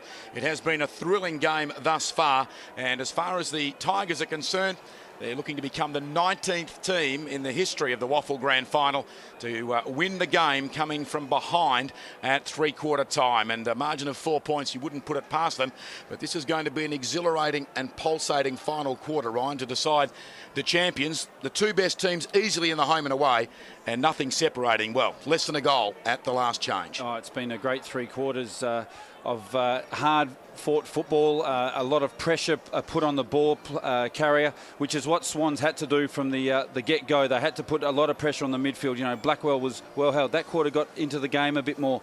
But the interesting thing is that Swans kicked 4 goals, but Claremont are able to quickly pile goals on. You know, their ascendancy at the centre breaks or at the centre stoppages are just phenomenal. They're killing them out of the centre square, and it's just giving their forward line every opportunity to quickly get those goals. And Swans, they can't protect the lead. It's only 4 points. They've just got to keep at it and at it and at it and just play that hard football. Can they sustain it? That's the real question now. Well, Claremont do have fresh legs. They've had the fortnight off. Let's look at the goal scorers too. Three-quarter time here in the 2010 WAFL Grand Final. Leading the charge is the 16-year-old Stephen Canelio, who may be half an hour away from becoming the second youngest premiership player since records were kept in regard to ages. He's 16 years of age, and he'll only be beaten by Jeff Hendricks, who won as a 16-year-old but a few days younger in 1975 for West Perth. Gapin coming into the game in that quarter, 2 goals. Chidsey getting the first goal of each half for the Tigers. So we have a look at some of the leading possession winners. Shammer has been prominent. Richardson, his only problem has been his finishing there. 1 goal, 3. Mitchell has been lively, so too Walton. Swift, 17 disposals. Blackwell, 18. So came into the game probably from about the midway point of that quarter. And Chidsey, as we mentioned, getting the first goal of each half in the match. For Swan Districts, Cracker 29, and if the team wins, you would think he will be the Simpson and Sandover medalist of 2010. Hansen, 1 goal, 3. He's been held to just the 7 kicks and 10 disposals in total. Roach, 16, and the skipper Roberts, 17, 12 of which have been by hand. The aggregate statistics with a quarter remaining in the season, and you can see still it's 33 more disposals for Claremont. The 1 more mark, the centre breaks, as Ryan said, 17-4. That's a massive landslide. 42-34, the inside 50s, and yet it's Swans who are in front. Let's go down and listen first of all to the Swans huddle with former skipper in there, in Adam and Matthew Carr. Just keep your heads going in this last quarter. This is what you work for all season now, to give yourselves this opportunity. Panda, just jump into him, mate, and bring him down close, okay? Let's get the ball going forward. Don't think you, when you're sitting back that you're doing the right thing. Push up to him and force a contest. Force him to kick long. And then cool and calm there, Matthew Carr, getting confused with Adam Langler. Said he was a former skipper, but Josh Roberts also in there, the current day skipper to the left of shot there. And he's also got a bit to say. Not far away from the huddle is Rod Willett. Rod, it's there for Swans to surprise everyone if they can find enough run in their legs in the last term. Well, they won't surprise everyone, Glenn, but they'll surprise a few. And they've certainly battled their heart out. And, you know, it's not much going into this last quarter difference between these two sides, and there's been nothing all day. One thing that Matty Carr did stress, he said, we've got to get better at centre breaks and contested ball around the ground. He said they're smashing us more around the contest than they have all day. We've got to lock them down. I think also what they need to do is they've got to stop that run that Claremont have. They love to turn it back into the middle. They love to get their runners into the game. They need to stop that if Swans are actually going to go back into a couple of other things that might come down to the wire. Brian Dawson's last game, we know he's had a big influence at the club over the last few years. He's like a bit of a father to some of these boys. And the other thing also, the break that Claremont had, will that give them more legs to run out this last quarter? Thanks a lot, Rod. Let's have a look at young Stephen Canelio. He doesn't turn 17 until December, and he obviously likes the big occasion. 26 disposals in the second semi against Claremont in a losing team. But 3 very good goals this afternoon, Ryan. Yeah, look, he's been the real X factor for Swan Districts, and you need that going into a grand final and even a final series. I haven't paid much attention to him. I mean, he's only played a handful of games, so to watch him play really for the first time, he's an exciting machine, and no doubt there's, you know, AFL talent scouts here really writing down his name, because he's certainly put his hand up to say, I want to step up to the next level. For him, I hope he has another big last quarter to finish off what has been a good game for himself. Well, he can't get drafted this year, but safe to say he'll be playing in Swan's league team from round 1 next season, and most likely will be the state under-18 captain, you'd have to think, when they go to the national championships under coach Brad Wirra next season. There he is, some zinc cream across the nose, but what a moment. He may be half an hour away from becoming, since records have been kept on ages of players in grand finals, the second youngest in history to have a premiership medallion draped around his neck. Let's go down boundary side. Simon McPhee is with Todd Ridley. Yeah, thanks, Glenn. Macca, how's the heart feeling? Great game so far. Oh, yeah, it is a good game. It's a close game, and, you know, I guess we expected the 2 best teams of the year, and now our blokes know they don't give these games away, so we'll have to work right to the end. And Bo Wilkes back on to Gapin. He got on top then, didn't he, Gapin? Yeah, very good player, and we're just trying to make sure that we've got our rotations right. We're keeping our players fresh, so we're hoping we've got enough in the tank to get it done. Well, you had the week off last week, fresh legs. What was your last message to the boys for the year? Get the job done. Good message, Macca. Right on, good luck. Well, it could be a remarkable finish to the season for the top 2. If Swans were to win here, they each will have won 2 matches against the other and drawn the 5th. So it shows you there's not much between both of them. The last quarter of the season underway. Ruckman didn't get a hand on it. Spanderman did at the second attempt, and then he fell into the back almost to Brabazon. And another ball up in the middle. The crowd, 24,635, the best since 2002. And when you consider that Claremont isn't normally a big drawing side, that's a terrific turnout. Picture perfect day to culminate the season. Simpson ran past the footy. Roberts applies the shepherd on Mitchell. The ball dribbles free. Simpson socketed forward. Walters off to Cracker. 51 out. No one in the goal square. And the Sandover medal kicks it. It's his second goal. And it extends Swan's lead 45 seconds into the last quarter to double figures. And what they were saying in the huddle there when we were listening to him was get the ball going forward, and that's all they did. It was a little toe poke that got it to Swan's advantage, and Cracker was able to seize the moment, get his hands on the ball, sidestep a Claremont opponent, and this time kick truly. So awesome start by Swans in the last quarter. Yes, couldn't have wanted a better start, because it's really given them something of a fill up. The players with that early goal will know that it's just going to put a little bit more lead in the legs of the Tigers' legs. As umpire Hendry slams the ball into the turf. Derricks and Spanderman. Spanderman on the second attempt. Cracker tries to hack the ball out of mid-air. Now he goes to ground and hand passes it forward. That's what they were under instructions to do. Spanderman cleverly to Toomey. He's the one that drives it up towards Hanson at full stretch. It was Franz who got the punch away. Now Walters close to the boundary line. Kept it in play, but only for Andrew Brown now, who can clear it and switch play from pocket to pocket and find Rowe at left full back for the Tigers. Maybe committed now to the southern side, as Rowe may have to kick to a contest. He puts it up high. Not a bad contest, because Derricks is there, a big tall man. Flying in front of him was Cracker, and unfortunately for Swan Districts, they had the numbers 2-1 and gave away the free kick.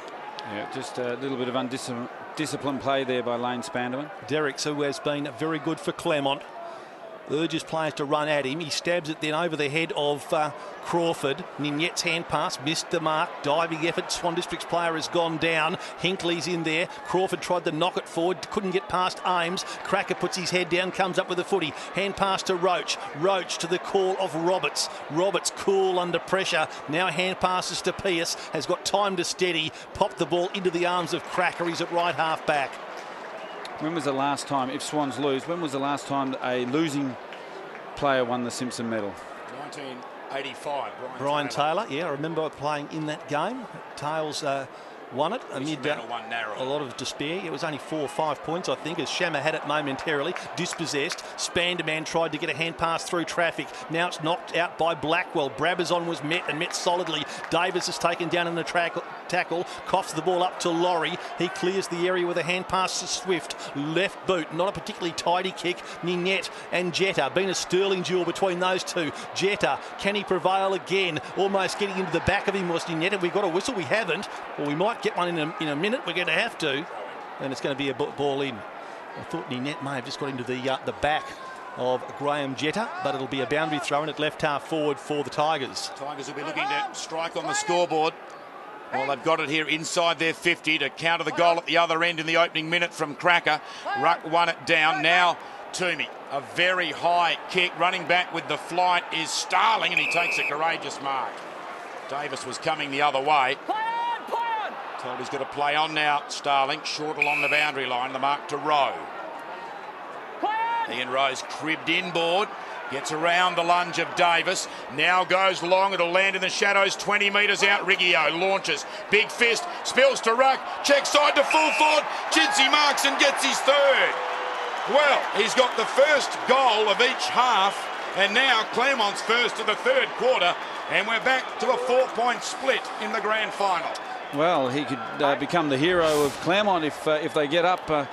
Swans did everything right. They got their fist on the ball, they punched it forward, but Chidsey just fell off the back of the pack, and Lux of Fortune, the kick just went straight to him. No one near him, easy goal, and all of a sudden again we're back to 6 points. Yep, in back to 4. It was 4 at half time, 4 at three-quarter times. Now it's 4 points, 4 and three-quarter minutes into the final term. And just a slight delay in play. I'm just wondering what umpire Statham was looking at, but shielding his eyes, looking to the western end. He's got the footy now and about to restart play. These centre clearances, absolutely vital. Spanderman opposed to Ruck. Good ball up.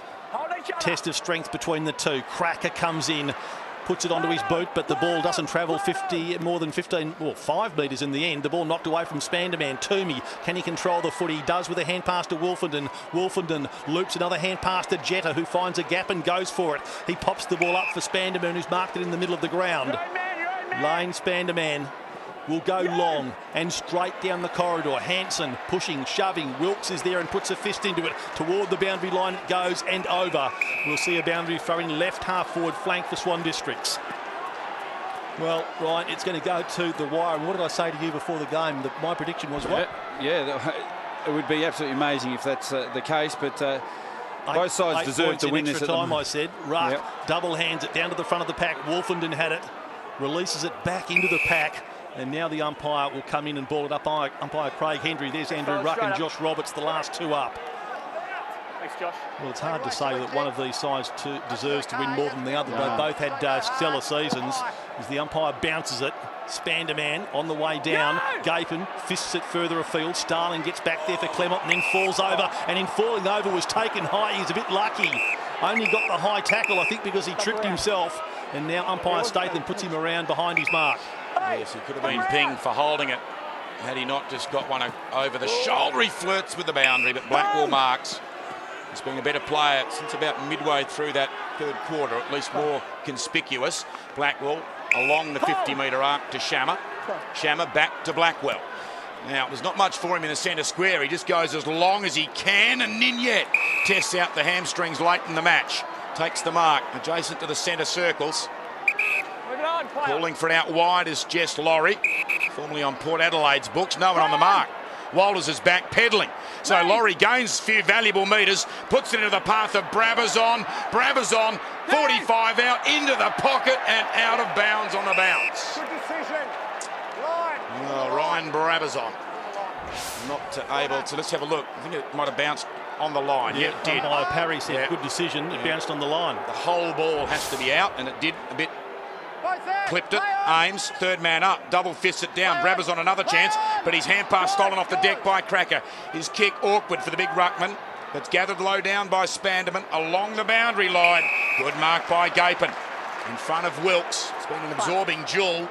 Gapin goes towards Hanson well down the ground. Can't mark low down. Now applies the Shepherd. Simpson slings a hand pass forward. Davis beaten by the bounce and fell over to boot. Blackwell gives it to Walton. Back to Blackwell. So he's had about 4 disposals in the last 90 seconds or so. Luke Blackwell. Crawford in the middle of the ground. Claremont down by 4 points. The kick towards half forward. Walton turns around in the nick of time. Marks on 50. Surely he's played on. He goes inside 50. Foster up. Can't take the mark. Legal spoil from behind by Riggio. Wolfenden there. Goes after his own hand pass. Finds it in the end. And it will go towards the line.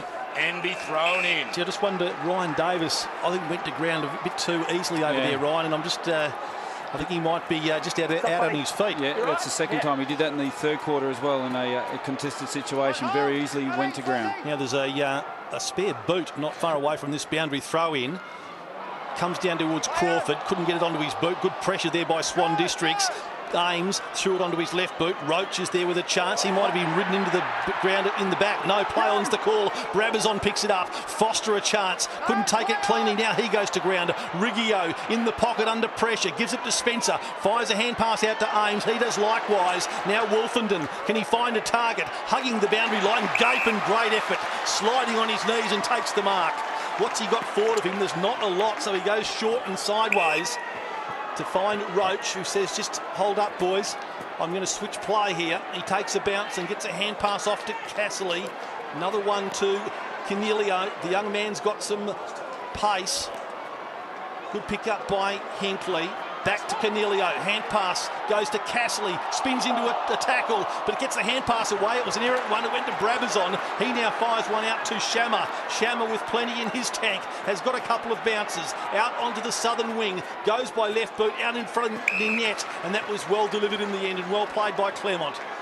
They've run the ball across the ground and really have run Swan Districts hard. 10 minutes in, only a goal each in each end of the ground in 10 minutes, so scores hard to come by. Laurie, a searching kick, finds Anderson. He goes short, and Wilkes has taken it, shaped up to hand pass.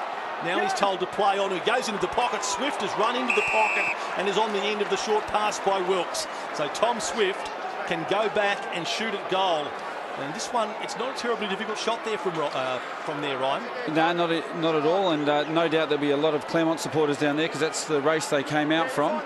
So in front of their members would be a huge uplifting goal for Claremont. The pressure is on. You wouldn't know it from looking at Tom Swift. 3 goals, 2 in his 10 games at WAFL level this season. So not a great history with goal kicking, but he's made a pretty good fist of this one. Tom Swift, that's it. If he's only kicked 4, Glenn, that's one of his very, very best. He's gone back when he needed to show some real composure, steered it through and given Claremont the lead. And they've kicked the last 2 goals, and you know, games, ebbs and flows in games of football, and all of a sudden now the flow's gone back to Claremont. Swans, they've got the ball, they're getting their hands on the ball across the half back line, but then getting nowhere going into the forward 50. They look up, Hansen's covered by Franz. There's no small players around offering a second target. Gapin's having to come up the ground a fair way, so they just need to really get a run on, and unfortunately for them, they've played that extra final. How much run have they got in their legs? Good figures there, 20 disposals, 10 kicks, 10 handballs for the Eagle, Tom Swift. Ruck wins it down, Walton there, can't get away with it cleanly, gets it in the end, bounces a kick into the body of Pearce, Quicksilver hand pass to Cracker, likewise to Hinckley. Hinckley out wide, it'll land in advance of the lead of Hansen. He bats it down, now relieves the pressure with a hand pass to Hinckley, back in some space. He puts them inside 50, now 3 Tigers near the fall, and one of them is Starling, who takes the grab. He'll kick towards centre-half back. It wasn't 15. So Blackwell back to Starling. He gives it to an unattended Brown, the acting skipper, with the injured Rutherford heartbreakingly missing the grand final. 2 bounces beyond 50 for Brown. Along the northern wing, well done Wolfenden. Floated in between 2 pairs of players to take the mark, and he finds who else but Cracker. Cracker now still up on centre wing, needs to find a target. The last couple of sorties forward, Swan Districts just haven't had the manpower up forward as Casserly comes off the ground, and with nothing else on offer, Cracker goes short to the man who gave it to him. Wolfenden's kick falls just short of Gapin. Now he coughs the footy up again. Starling may have got one in the back. The umpire says play on. Stevenson is there. Hand passes to Brown. He does likewise to Wilkes. Under pressure. Floats one very, very high. 2 wide. It's gone over the line and out of bounds as Bo Wilkes shields his eyes from the sun. Free kick going the way of Spanderman. The umpire's called him to play on, so Spanderman will have to go long. It's a good-looking kick. They need a big marking player down there. Hansen flew but couldn't take it. Now there's a chance for Cornelio, the youngster with a bit of toe into the pocket. Delivers a little bit too low. On the half volley, Gapin. Oh, steadies. Short pass taken by Cracker. Take about Tim Gapin. Well, he could have blazed away, but he saw Cracker there on his non-preferred side, and he just put it down beautifully onto his left boot and delivered to Cracker, who didn't let him down. And this will be his 38th disposal. 38th disposal. Comes in, kicks the goal. Cracker's now got 3 goals, 2 in this final quarter. Swan Districts have the lead back. And, you know, the cream rises to the top, and Andrew Cracker has just been excellent. Gapin in the second half's been excellent. You know, their better players are standing up for Swans. What a great game of football. You know, there's no clear winner at all at this stage. It could go the other way very quickly, and we've seen that in the past in this game. Claremont kicking a quick goal, so this centre break's vitally important for Swan Districts' final hope, premiership hopes. They've got to get it deep in their forward line and just keep it down there and bottle it up. Official crowd being posted on the board, 24,638, the biggest in 8 years. Cracker loves the big occasion this season. Twice he's kicked 4 goals in a game against Claremont, and now he's got 3 in this one. Derek's won it down. Roach has an arm pinned. He got a kick away of sorts. Over the footy is Swift. Slings out a hand pass. Starling knocks it down. Mitchell knocks it further afield. Gets a fickle bounce. Roach there. That was almost a throw. Good tackle then on Stevenson by Wolfenden. And a ball up near the player interchange. A metre or so from the boundary on the northern wing. See the desperation there. Wolfenden, brilliant tackle. Ball bounced. Roberts from his knees to the ruckman Spanderman. Spanderman's kick loops near the boundary line. Walters did everything but take the mark. Starling too long. Way too long, and Gapin pinged him. He's got the free.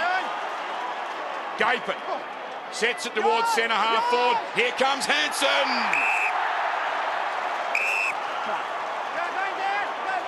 Ash Hansen this afternoon has kicked 1 goal, 3 with 2 of those behinds cannoning into the goalpost. You see Gapin set it up. Hansen had to come from a long way back to work his way in front, and a very acrobatic and clever mark. Can he calibrate the rangefinder from 53 metres? No. He sets it off to the right, and dear oh dear, 1 goal, 4 for Ash Hansen to give Swans a 5-point lead nearing the 16-minute mark of the last term. Well, they want to take us to the wire as Anderson plays on out of the goal square and makes 40 valuable metres, finishes off his game with a good pass to Mitchell. Now he gives it to the running Swift. He drives the ball to the half-forward line. Ninette's got plenty of toe. Oh, he's met solidly there by Richardson. Ninette is down and maybe out. And so too Jetta. In fact, he may have come off worse. A head clash, I think. Ninette and Jetta. Now the umpire has told the boundary umpire. They're getting the mouth guard out of Jetta's mouth as quickly as they can. Yeah, Ninette seems to be. Stretcher called for Jetta. I think it's a clash of heads, Phil. Yep. We may be able to have a look at it. You can see Ninette worse for wear. Well, worse than that is Graham Jetta. They've had no hesitation in calling for the stretcher. So Ninette will come off. Yep, straight away, one of the trainers, if not the doctor, got him on this side. Oh, that's frightening. And Jetta, straight away, they made sure the mouth guard was out of his throat. He was unconscious. And very luckily, Tempers didn't flare beyond a little bit of a push and a shove. He's trying to get up at the moment, Glenn. He's actually trying to physically get himself off the ground. They've just put the neck brace on him. He's very, very groggy. But he certainly played with some great courage, and he's been a fantastic player today.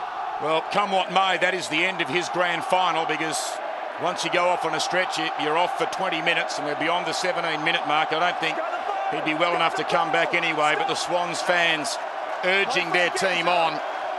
They'll wait until the stretcher actually gets into the race. It's a great view here, 24,600, the best turnout since 2002 for a WAFL grand final. And those that have paid to come in, mainly Swans fans, have got their money's worth as the stretcher disappears from view down the race, and it will be a boundary throw-in at right half forward for Claremont, who trail by 5 points, 18 minutes gone. Boundary throw-in comes down to the back of the pack, taken there by Cracker, who gets his boot into it, but it deflects into open space. Walters runs into the space and shows great courage, gets to his feet. The umpire blows the whistle and blows time. He'll sort all this out with a bounce. Well, what a grand final, Ryan. It's been a wonderful season of footy, dominated by these two sides, and it's really fitting that it should have this sort of conclusion. Great crowd, everyone on the edge of their seats. Ball up, comes down toward Riggio. Spanderman couldn't control it. Richardson got it out. I think it was Swift who, in fact, it was Neats. It was touched through. The players haven't heard it, but it was touched off the boot. And it's behind only. It was an early call by the umpire, but not many of the players heard it as Pearce goes short, finds Roach just ahead of the fist of Brabazon. What's he done there? He's kicked the ball looking there for Riggio and it's gone straight past him. Well, the pressure is on and you really need to pay the percentages at a time like that. They could ill afford to put the ball back into dispute, but that's what's happened. Jared Nanette ready to come back on too, Phil. That's quite remarkable. So he's recovered well. Ruck down to Foster, throws it onto his right boot. A high one, a big tack in the goal square. It's bounced through. Or was it touched? I don't think so. Goal is going to be registered to Claremont. Oh, Talon Ames is furious. Foster kicked the goal. I'm not sure it wasn't touched. I had the glasses on it. Well, Ames is being pushed away from the field umpire by Matt Spencer to save giving away a free kick. Now they're pointing at the defenders are pointing at the screen. It looks like to mine that Cassidy actually got a hand on that. Well, you really don't want to see. Ames was so... Oh, he's hit it. That ball has definitely changed in flight. Cassidy has got a fist on that. Talon Ames at the top of the screen knew that, and he ran straight at the field umpire. Here's another angle. You can see Cassidy reaching out, and it looks as though it's come off his forearm. From the shot looking down the ground, you could see the ball deflect. But they won't overturn it. Back in the middle, it's been bounced, and Cracker kicks Swans towards half forward. Bounces over heads. Stevenson from centre half back goes looking for the man who got the dubious goal, Foster. He could get another. Riggio's fallen over. Foster, one bounce, gets to 50 metres. Long on goal. No doubt about that one. Foster. The first was dubious. The second was class. You mentioned it, class, game-breaking goal, that one there, to quickly get 2 goals in a row and all of a sudden have Swan Districts on the back foot, who have been manful and been in front for the majority of the game. Will break hopefully not break their spirits. But good goal here, good composure by Foster, took a bounce, steadied and then kicked a great goal. Well, that is a handy break now for Claremont. Andrew Foster's stunning season continues. 44 goals, 7. And he celebrated that one, as you'd expect. We're into time on in the 2010 Grand Final. And the margin stands at 8 points to the good of Claremont. Spanderman back over his head. Big pack over the footy on the outer side. And we'll have a ball up.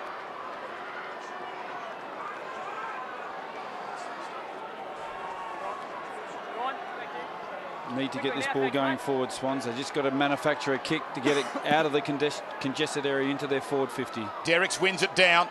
Brabazon dives at the footy.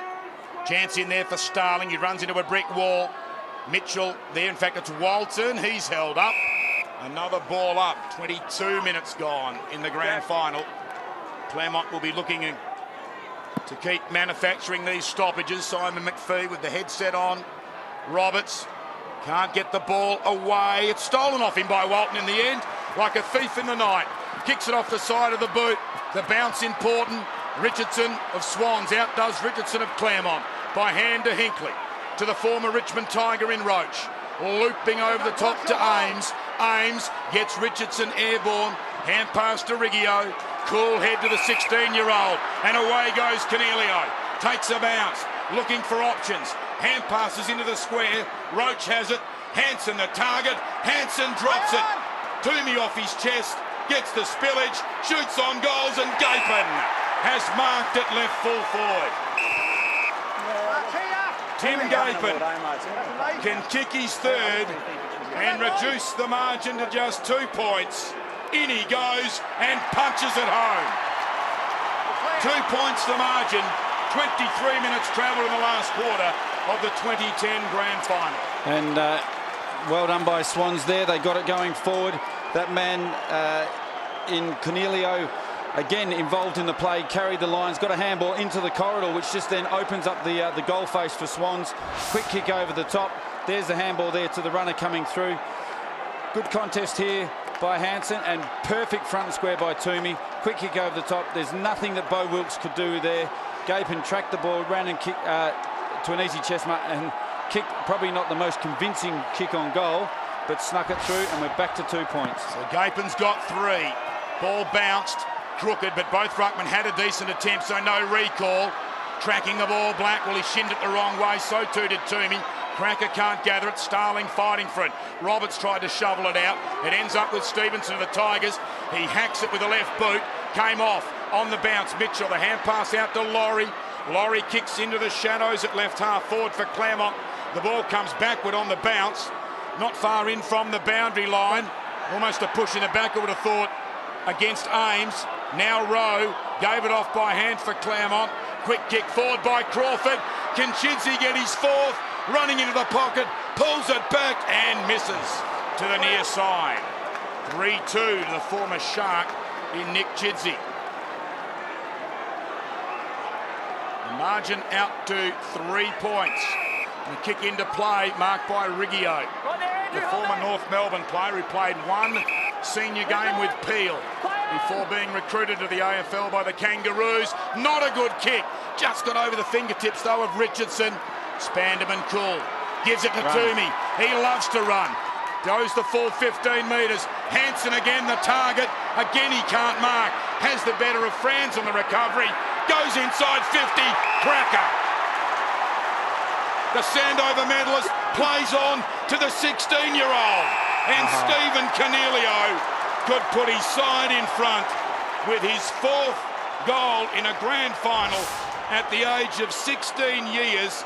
279 days. And Glenn, this will test this young man's composure.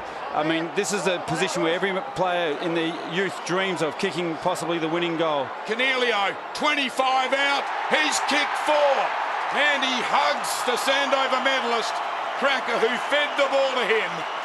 And Swans are back in front, 3 points the margin, 25 and a half minutes into the last turn. And Cracker's mark, what a great mark. It was a one he had to get his hands on.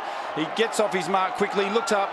Cornelio runs into the space. He actually hesitated before that. He stopped next to Cracker thinking, well, I'll let Cracker, or Cracker will go back and have a shot, and then realised there was space in front of him, led to that open area, and goes back and kicks his 4th goal. That young man there is a player to watch next year in the WAFL. He has been outstanding this game for Swan Districts. Well, if there is a next goal in this game, it will be the goal that wins it, either for Claremont or Swans, an unassailable lead. Shocking bounce, and we'll go through it again. 26 and a bit minutes gone. Interesting, Cracker's gone deep forward. I would have probably kept him on the ball. Tossed up, 1 down by Spanderman. Ruck gets it, hurried check side. Crawford and Ames. Ames with the fist. Trying to crash through there was Chidsey, couldn't gather it. Hand pass goes away then from Pearce. Slung out again by Swans. High tackle. Claremont have got the free at centre half forward to Crawford. The man infringing, they can hardly watch, the spectators, was an ungainly and off-balance Ryan Davis. Crawford is a long kick of the footy. He won't make the distance, but he'll put pressure on the defence. He almost makes the distance. In fact, he did, but missed to the left. The margin, 2 points. That was a thumping kick late in the game with tired legs. You'd be thinking that this kick will go long and wide to... so he goes short and wide. Short and wide. I got the wide right. Well, it's a tougher prospect perhaps kicking in than kicking on goal late. You don't want to miss the target. He went to Toomey, and Toomey goes back to Riggio. Riggio short, the mark to Pearce. Claremont have set up a zone, which I'm not sure whether it's the right thing to do. They need to go man on man to create a contested ball. Security guards in the background are ringing the perimeter. Deep in, time on. Mark Pay. Paid to Cornelio despite the late lunge by Mitchell. 27 and a half gone. Swans holding a paper-thin 2-point lead. Oh, no. He goes to Roach, fell over. Blackwell, the runner-up in the Sandover. Long to the goal line. Toomey back. It's a 1-point margin. Phil Lamb could be on the money here. He's 1 point away from his prediction coming true. Well, he might have to come back upstairs because he's gone down ready for the presentations, and we might have extra time. 28 minutes gone. Toomey goes for width. It's going to go out on the full. Walters hands to it, wrong side of the line. Stevenson the free. Can Claremont manufacture a mark? In fact, Stevenson Forced to give the ball off to Rowe, who was closest. He goes long. Swans need to spoil. Big lead, big mark. Crawford has marked it. David Crawford, who was away from Claremont, travelling the world last year, is back with the club, and he may come back and win them the grand final. What a great mark. Swans had Hansen down there. They had everyone down there. David Crawford has played in Claremont's last 3 grand finals. They've all been losses. The clock hits 29 minutes. David Crawford lining up for his second. And the Tigers are back in front by 5 points. David Crawford, you've just taken the mark of your life and kicked the goal of your life. Unreal, under enormous pressure there. There were Swans players converging from all directions. He just went hard at the ball. You can see there's Hansen coming across. They had them all there. They all misread it. Crawford just had his eyes on it and took a great mark, kicked a goal. Swans have pushed, Claremont have pushed players all behind the ball. They've got everyone pretty much behind the ball, and if not, on the half-forward line. So they're going to try and defend their 5-point lead. Both teams had their runners out there circulating, no doubt feeding the players the remaining time left in the match. There's David Crawford in his 132nd game. There's what they're playing for. It's going to be awarded shortly, Rod. Yeah, the Premiership Cup, it's only just been brought down. There's only a couple of minutes to go. They haven't put names on yet because it's too close. It's a beauty. Mitchell over the footy. Has it held to him, does he? The umpire says he'll ball it up. Cornelio, the youngster, laying the tackle. There's Brian Dawson, seconds away from ending his coaching career. Will it be a premiership or recall? And that is good umpiring. Not the bounce, but the decision to recall it. Claremont by 5 points, beyond 30 minutes. Ruck, a deft little tap down, and Blackwell taken to ground. And that's all Claremont want to do. Just little taps, keep it close to the ruckman's feet, and just bottle it up. Claremont interchange. Look at the nerves on the boundary line. Going up high, Wolfenden knocks it down. Cracker taps it away. Claremont leave it behind through Rowe. Still an opportunity for Swans, but they can't get it clear. Another bounce. 60 metres from their goal. 31 minutes gone. Swans have got to get the third man up and knock it out of this contested area. Comes down to Toomey, bounces off his chest. In the centre square. Traps it, turns into Swift, loses the footy, Wolfenden over it, Claremont over him. Another break in play. Beyond 31 minutes. Claremont fans urging the Tigers to lock it up. Blackwell with it, loses it, diving in on top of it, Richardson. Hand pass to Wilkes, he spills it. Cracker is there, tackled the ground. Ball still in dispute, another bounce. Almost on Swan's 50-metre arc. Straight up, boys, straight up. Fans with hearts in their throats.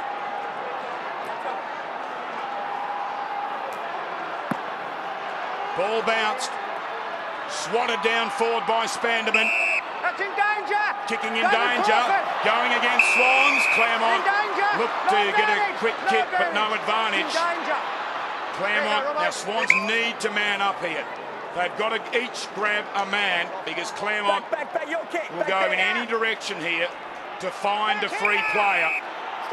Spanderman's got it. He's loose at the moment on nobody. He's got to come across and man someone up. Can you believe it? The man who's earned the free kick is the man that kicked what could be the winning goal. Crawford's in the last line of defence, and he was the man that had the kicking in danger go in his favour. And there's Neitz with his back to the ball. 32 and a half gone. All the Claremont players are signalling to the southern wing to just kick it there because they're trying to just create a massive contest there. Crawford goes in that direction. No one can mark. Chance for Cornelio, the 16-year-old. Hand pass over the top. With it is Roach. Almost fell over. Hand pass is now off to Toomey. Toomey off the outside of the boot. Swans must mark. Well done. Knocked down by Stevenson. Cracker gathers, shoots, and Swans have won the grand final. 33 minutes gone, and with his 4th goal, surely Cracker has given Swans their first flag in 20 years. And now all of a sudden the Swans players are pushing down. They're going to push everyone down the other side of the square, bottling it up. This has been the most amazing WAFL Grand Final I've seen for a long, long time. Cracker, you're an absolute champion at WAFL level, and I hope he gets another chance. He's turned his life around and his career around in the space of a one short season, and that is just an outstanding goal. The clock at 33:40. For the third time this season, Cracker has kicked 4 goals against the minor premiers Claremont. One down by Ruck. Almost did his own roving. In fact, he soccers it square. Cornelio looking to find a kind bounce. With him, Shammer. Shammer wins the day. Has his back to goal. Holding the ball. Tackled by Hanson. And that's surely Dawson on his feet. Brian Dawson in the coach's box. There's no advantage. The ball must come back. Beyond 34 minutes. The biggest crowd in 8 years to see a WAFL Grand Final. And Brian Dawson beseeching his team to slow things down. There's nothing he can do here. He's just got to watch it, get the message out, maybe to keep it down along the boundary line, do nothing silly. Shammer on the mark. Hanson will go 35 metres backwards. The mark to Riggio. Riggio can go back inside 50 if he wants. He goes short. Oh, the target here, Pearce fell over. Claremont a chance. Dragged back in by Pearce. Needs to get it out. Hanson pulled off his kick. Where's the siren, the Swans fans are saying? 35 minutes gone. Now the Swans bench, everyone's up, and the Claremont players are sitting down on their bench. There it is! Swans have ended a 20-year drought, knocking off the minor premier by 1 solitary point. Brian Dawson ends his coaching career.